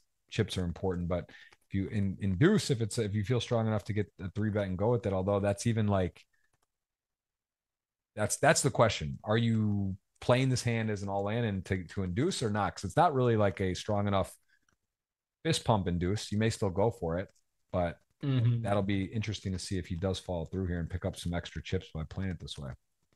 He hasn't been shy to get these type hands in. I expect he's going to jam. Yeah. Another reason for just jamming pre is because you have the chip leader there who's going to defend very wide. Nicely done. Yeah, but beautiful hand then. So again, showing us that was the intention. If you're going to min raise fold there, that would be a mistake. If you're going to min raise and deuce, like you're actually taking it the other way instead of just shoving, you're actually taking a little higher variance line where a player just calls pre, or you get in a weird spot, but you do end up making the most by the way he played it. And he is up to 2.8, actually leapfrog Adamo, who is our shortest at the moment.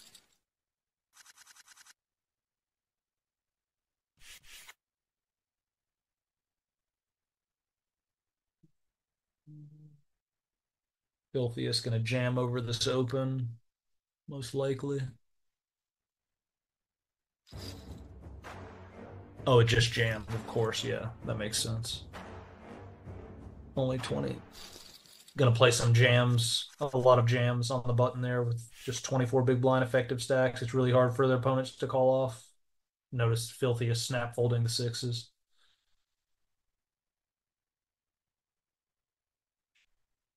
This one also might just get jammed. It does. I'd say that the wheels, it's almost like it's like a raise. What's the rule? You got a min raise, or you're playing heads up, like automatic raises, automatic whatever. It's like if you have a suited ace wheel today, there was maybe 100% 3-bet or play. It was not. No one's passing it. No one's flatting. It's just been aggression with it.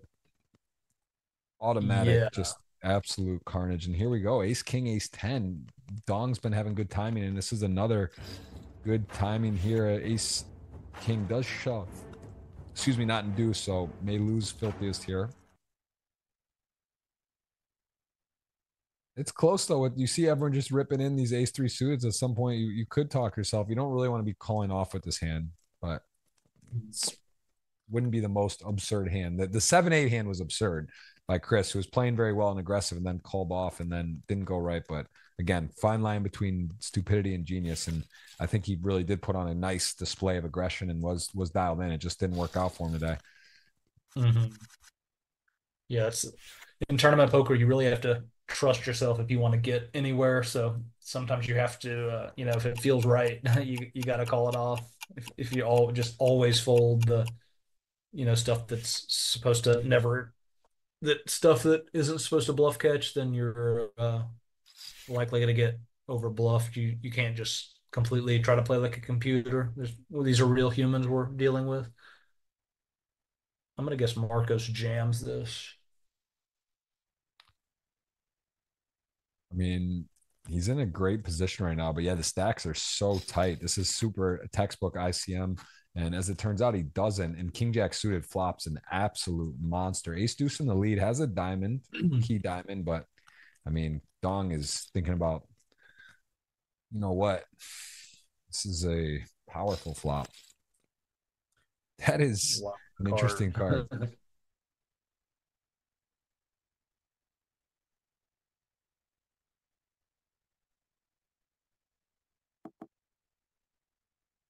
See if Dong wants to start bluffing this.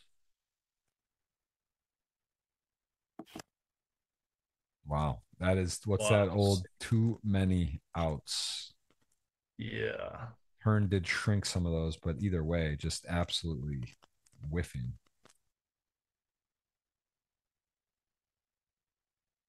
And ace deuce goes from that board, not so interested, to all of a sudden with the top pair goes for a healthy, hefty, very strong value bet. Although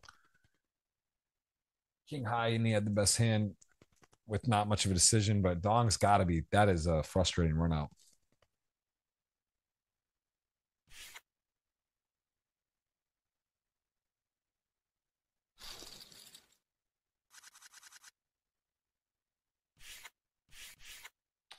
Ooh, kings, ace seven. Marcus, not a spot necessarily want to be limping. You still want to probably just keep consistent raising. You have a huge hand. You have chip lead and you're covering. Mm-hmm. And Filthius is going to unfortunately be misled into a spot where you can't blame him for shoving. Is behind now. Could send us to forehand. Let's see if we get a spade 4-5 for a sweat. No, needs that ace on the river. Only two available. King, ace diamond not available. And we're down to 4. That is going to be our first giveaway coming in. A great game from Filthiest. Shannon, one of his picks, as we are down to 4. And you have Marco. No, I have Marcos. I have Dong. You've and got Dom, 3 of the right? 4 now, right? Uh-oh. Yes, but you've got more chips. Interesting. 4 plus 8.5. So, okay, we're going to get that first giveaway. And we're going to go with GGWSOP.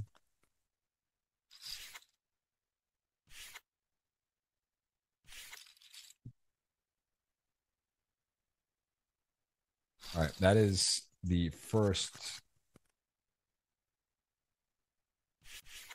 keyword there. $50 giveaway. All right, just put it in the chat. GGWSOP Shorr, SHORR. Insert your GG Poker username. That will be the first $50 ticket. Please, one time only. If you got to do it twice, do it, but don't go more than that. Going to ask the team there to not select anyone that's spamming and continuously putting it, but good luck to you. That'll be the first $50 ticket. 2 more to come, and the tweet, Jeff Gross Poker, is still there, available for you guys. I'm hitting the thumbs up, looking at those now. Appreciate it. And some good guesses. Some of you guessed earlier than others. Doesn't matter if you guess correctly or not. You're still eligible. We don't know who's going to win yet, but Marcos becoming an overwhelming favorite to grab that first title. A lot of experience, and he's sort of given us a masterclass on shifting gears, right? He kind of just put the foot down after being a bit incognito. He just kind of started going for it and got away with a few things too. So here we go. Jack 4 and 9s, a spot where another decent result coming for Marcos, just a hand where I don't think there's a ton of point to raise here. We did see him raise the king queen on a similar board before, but this is different. He doesn't have a strong kicker. He's got a weak kicker on the trips. River pair, he just calls and extends his lead more.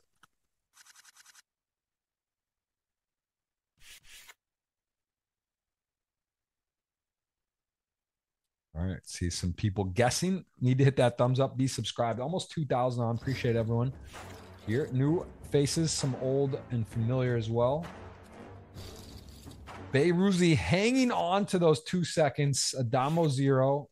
Dong and Marcos healthy in time. Marcos 13 million chips. That is a lot. He's got kind of the dream scenario, Shannon. How were any of those 3 recent tournaments you won? Were you ever this big of a lead four-handed? Did you have to come from behind? What was the make out of your 3 final tables in terms of getting a win? chip wise? Yeah, a little bit of everything actually, and in almost all of them, I kind of swung from having chips to not having chips. So I got to there was definitely a time forehanded in the WSOP circuit event where I had like the dream spot of being able to jam tons of spots with all three of the remaining players fairly short. So that was kind of a similar setup to what Marcos is in at the moment. What's more exciting for you, winning that circuit, like a 700 person event in one of those, or a higher buy-in versus a smaller field, but maybe a tougher, more compact field and people you know? And that what's more rewarding, if you would, if you could even say difference? I'd actually say probably the circuit, just because it's kind of a harder accomplishment to have, and it's one that just comes up much more rarely. You know, you don't get the opportunity to win 800 person tournaments very often, so that was a very cool tournament to win in kind of a classic WSOP venue Which venue was that? Caesars? No, at Horseshoe. Horseshoe. Yeah. Do they facilitate deal making? I see it doesn't look like a deal there, but do they actually facilitate that stuff, or would it be just between you and the player if you ever did a deal? That's a good question. I'm not entirely sure. We played it out, so I know Ryan Shamas here, Beyrouzi, a lot of fans here, and from him, he at the WPT Hard Rock in November of 23, he did chop heads up for, I think they made a deal. Basically, it was six. He got 600K, and that winner ended up winning 647. Okay, we got an all in. Jacks to sixes. Dong may send Adamo on his way, but Adamo. hey, not yet. Adamo gonna strike a 6-ball, needing to now fade the jack, and does it. And this guy, man, I'll tell you what, you don't win 8 of these titles without a little bit of luck here and there. And that is a one that just doesn't feel right, man. Dong started second, had a chance to be 3-handed and be in second. And now he is the shortest with 4 left. So a bit salty, bit of a brutal run out. Again, there's sort of a mixed bag, I'm sure, right? People like the underdog, people also looking for history and glory. And that was a nasty one, but Adamo, can't blame the hands there, right? 2 pairs, big hands, could have been reversed. As it turned out, a bit of a cooler that flipped into a reverse cooler, as Dong now needs help. And I'm going to pick the first winner here in a sec. And we will then get our second one going, as we are not down to 3 yet, but it's close. And then let's see, we're going to have, 2 more.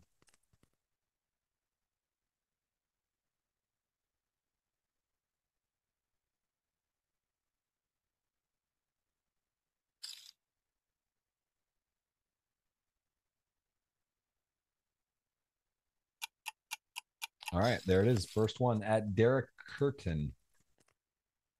That is a $50 winner. We got 2 more of those. We'll chalk it up once we get down to 3-handed for another one.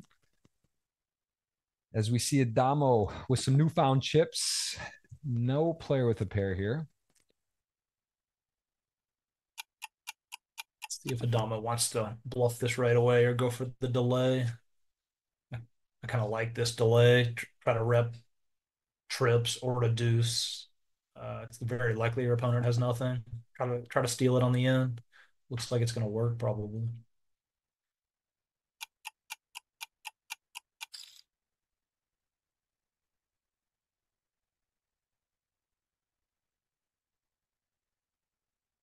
Lots of clubs there as well, though. Marcos could look him up. Nicely done.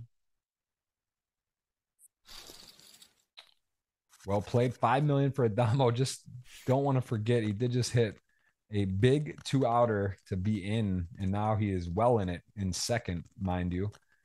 You're gonna hit a 2-outer, you may as well have some chips, though. That's another thing. Adamo doesn't really get too short, right? He's in there battling when he does win a flip or hit a 2-outer or get whatever. He's not down to 7 blinds. He's got himself a stack, willing to play for it. So he's just immediately back in the game. And now jamming. Dong not going to fold the suited queen. Can't blame him. He's dominated. Maybe he can get a little luck this time, as a queen jack in the lead still to the turn now. Getting grim. The 6, which he hit 2. Can he hit one of the 3? That is a club and not a three, not a three across. That is a 10 of clubs. That's GG. Three left. Payouts lower left of your screen. Great game to Dong. Gonna have to settle for fourth. Came in second place to start the day. Still a nice payday, 193K. Hope to see him back. He mixed it up and played well. Ultimately got his money in good for a lot of the chips. So can't really fault him there. And we got another keyword. We might flip the stacks here. Yeah. Oh man. All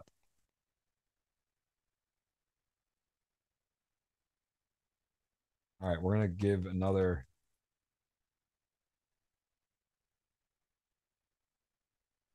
All right, we're gonna say three-peat in a for Shannon. Just won 3 W's in a row. Go to hendonmob.com. Check out Shannon Shorr. You can see the win first on that in those tournaments we just mentioned. So there is GG WSOP three-peat. Enter your GGPoker username.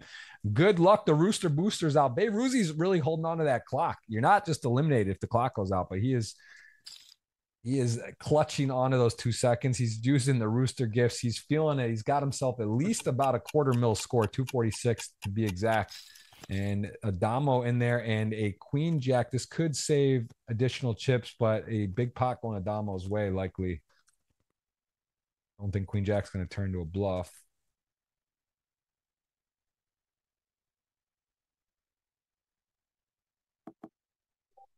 Nope. And a Damo has the Queen of Hearts to boot.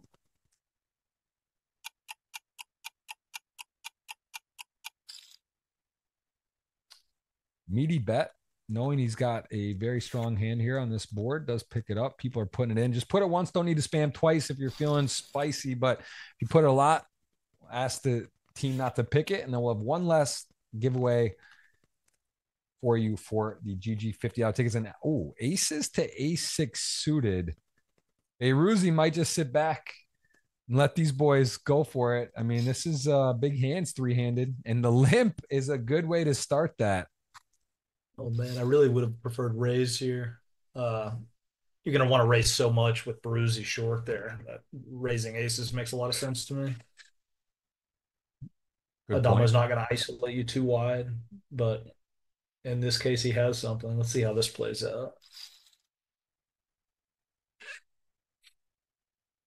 The frustrating part. Adamo with no clock. We say generally that can work to the favor of less aggressive because maybe you don't get, you just decide to err on caution. But Adamo now in there with no clock and does pair that six. This is problematic for him. 5-6 Jack rainbow.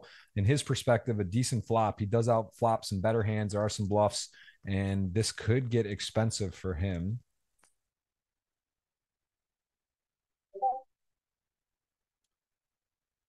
And Marcos has a phenomenal board here. I guess right, that was like that. What's that Sean D World Series? You remember that where he lost A6 to aces all in pretty deep for a big pot. That comes to mind, but that's a hard one to do here. No club, no straight. He's going to need the 6 and 6 only, and SPR is less than 1 for a Damo stack to pot ratio. So Beyrouzi got the popcorn out. That's what I feel like all day today. I've been watching, enjoying it, and you guys can give Beyrouzi a follow again on the socials. He does stream as well. He has, and he's also been a guest on the show as well as the pod. I know he's been on the pod. Now I got to double check which, but I think he's done it all. He just kind of does everything, and he's got himself a front row seat for a river here. Marcos, not afraid to go for value. Surprised to see the turn check there from Marcos. I would expect Michael's going to have a lot of Jack X type holdings that he would want to continue to get value from. Not too concerned about straights or two pair as Marcos. The whole enchilada has been put on. All of it is in there. And Adamo with no time. What is he going to do? He's got to fold. Lays it down as we're going to pick our second winner, leave it for the third. And wow, that was a big pot. 12.8 back to about peak. Kind of lucky for him that he didn't have any time there. There's a world where he talks himself into a call had he had he had some time.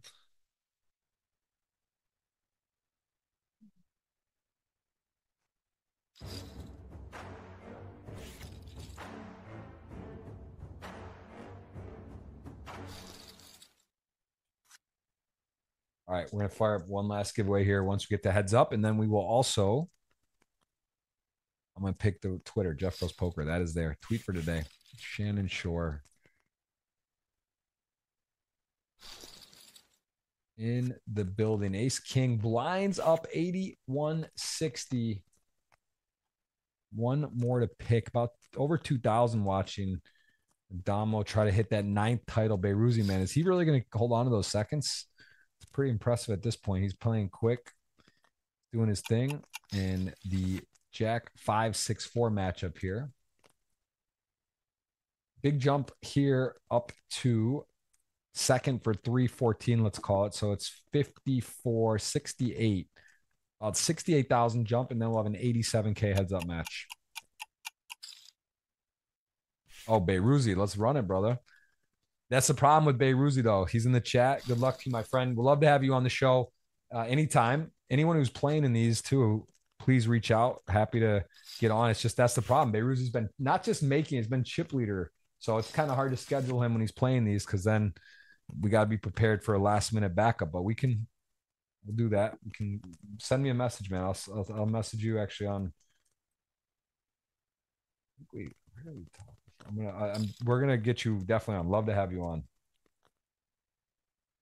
Damo as well, if you're watching, get you on here, man. You're another one is a problem. It's another guy that's just kind of current, often there. Harder to plan, but 10-7-8-5. He's clicking it into top pair here. Pre-flop defend strikes me as loose. Remember, there's only 30% of a big blind ante in there. And then, oh, wow. Okay, it's over.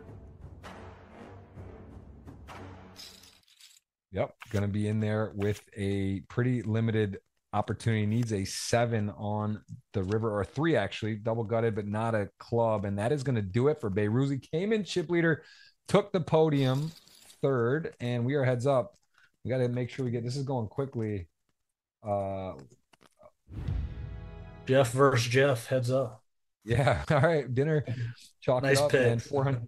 Yes. I got to remember the last time. Actually, we got cut off before. Queen 10, 10-7. This is actually, we got to get the third giveaway brewing here, man. This could be super fast. Vegas is around the corner. Let's do that. Let's go Vegas.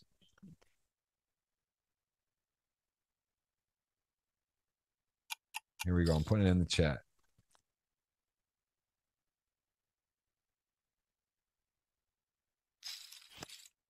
Good spot for Marcos here with Michael having no time. Heads up. Marcos only with 81 seconds himself, but it's a pretty distinct advantage. Heads up.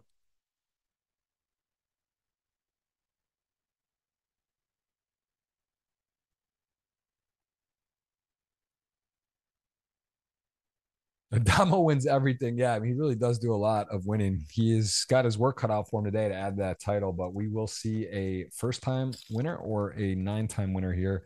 And there's the third. So I know Beiruzi's been on my podcast. I actually don't believe he's been a guest on this show. I was thinking somehow he had been, but he was just odd as I remember. Okay. Well, yeah, we're gonna have to have him on. We got Joe Ingram popped in today, said hello. Hopefully get him in there. I know he's been in the Hold'em streets, and we got a lot of other guests lined up as well for a WSOP around the corner. Just a few more shows, and then we'll be there, man. Are you're sticking around the whole time? I mean, you live there, so it's not that's easier. But are you gonna be there the entire series? I'm headed over to Alabama to see my family next week, and then I'm gonna make a quick trip down to LA to play the Tournament of Champions and probably the World Series of Poker circuit in Maine down there. Have a little Southern California vacation with the fam, and then back for the World Series. Nice. And has your schedule evolved over the years where you said you focus a little more on the bigger stuff and take days off versus just like every day in there firing? Yeah, I plan to this year slow down a little bit and try to save some energy for the rest of the WSOP instead of grinding every 1100 and 1600 that runs. And 10 deuce, king on the river. Didn't need that, was winning. And Marcos is a huge favorite at the moment. We're going to pick the third winner here, as it is actually Adamo's pretty short, so we can't leave it. This could be over any moment. It's not like a 8, 9 mil, 9 mil. This is down to what, 20 blinds. He's got 163.2 exactly. So yeah, this is short. I'm going to get you guys queued up, and I will pick the. I'm going to give you the link last time. Jeff Goes Poker. 30 of you, no, 40 of you have already clicked it. $50 cash out of my pocket. Guess the winner. Don't need to be right. Retweet it. Good luck.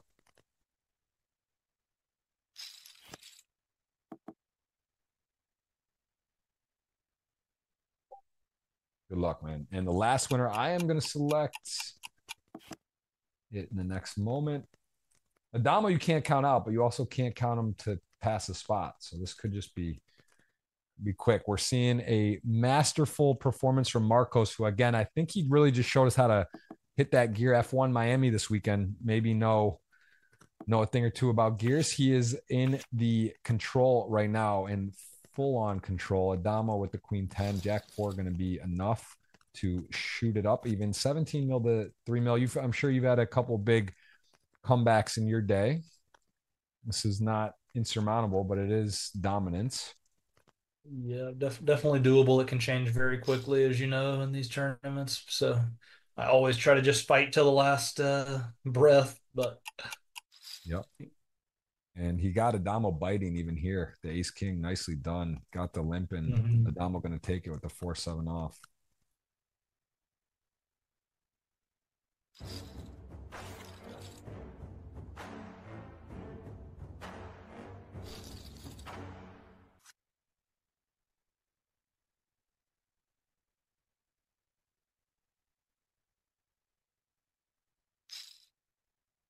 limp raise. I think we'll see Adamo call the ISO here.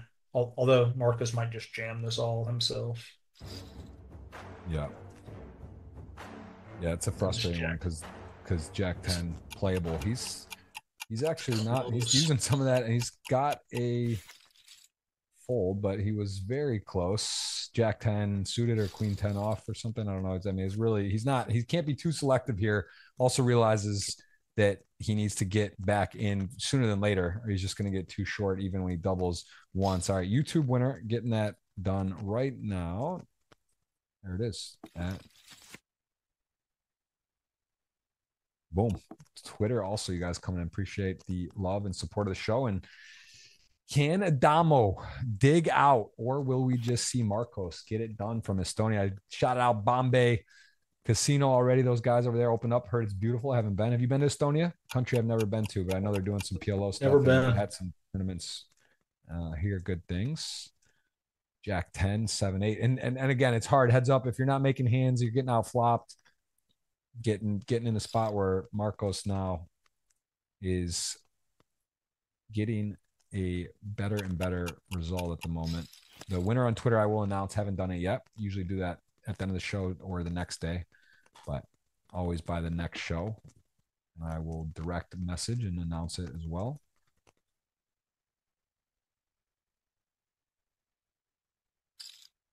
Yeah, a lot of people involved there. There's another hand where Adamo is on the river with absolutely nothing, and in a heads-up match, Marcos with a pair on that board. He's going to call Jack high. Okay. Again, heads up. A little surprised, but not crazy. It's not like an insane thing. Spots are so hard with no time bank.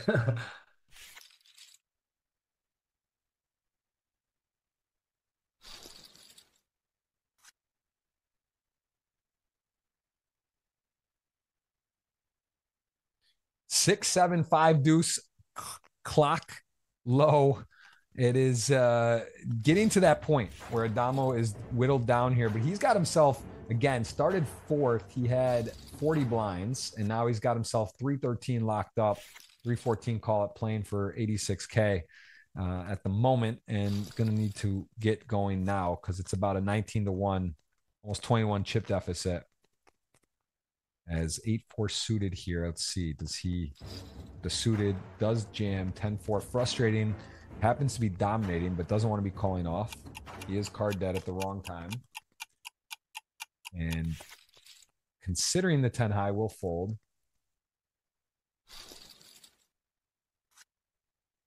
45 seconds left. Not extremely attractive hands. I think we had 7 aces today. We have got ourselves all 3 winners. Congrats to you. 2,000 on. And Adamo. People are talking about him. People came to see it, but see if he's got a short stack game as well, Shannon. Maybe he can show us a trick or two. I think Marcos, it might just be his day, though. He has got him down to the felt here. Going to fold the 7-5. Feels a touch too tight. I kind of like going for the limp there. 7-5 is a decent hand. Oh, okay. Ace, Jack, King, Queen. These are big hands. And again, Adamo in the trap. Not going to believe he's got not the best hand here. 5 to come. Can he get there? A king and a queen. So starts out. That's actually, that's it. No need. 10, no need. The 100% on the turn makes a full house, was a fair fight. Marcos knows it's not over till it's over. Especially with the Damo, you don't want to give him a breath here. Don't want to get him up to 5-6 mil. And heads up, man, you probably had that as well, Shannon, where you're there to close it out and just feels like someone won't go away. And that's such a momentum game, right? It's so tricky if you don't get it done, and it can be really, really mentally draining. If someone makes a comeback and you can just taste it. He's going to call Jack 10, Ace 7 for the title. Can Marcos hold, or will Adamo get going? Ace 7 in the lead. Turn 7 doesn't change anything. Jack or 10, or Marcos from Estonia will be your champion. There it is. Ace on the river. He didn't need it. He is your champion. First time winner. Adamo going to settle for second. Wait for his 9th title. There you have it. Shannon Shorr, coming off one of the most impressive live runs of all time, 3 wins in a row, has joined us today. We can take a look at the breakout as well. We're going to look at the odds, but Shannon, I guess I got to ask you, anything stand out to you as we look at Marcos putting on a 14-1 payout? Wow.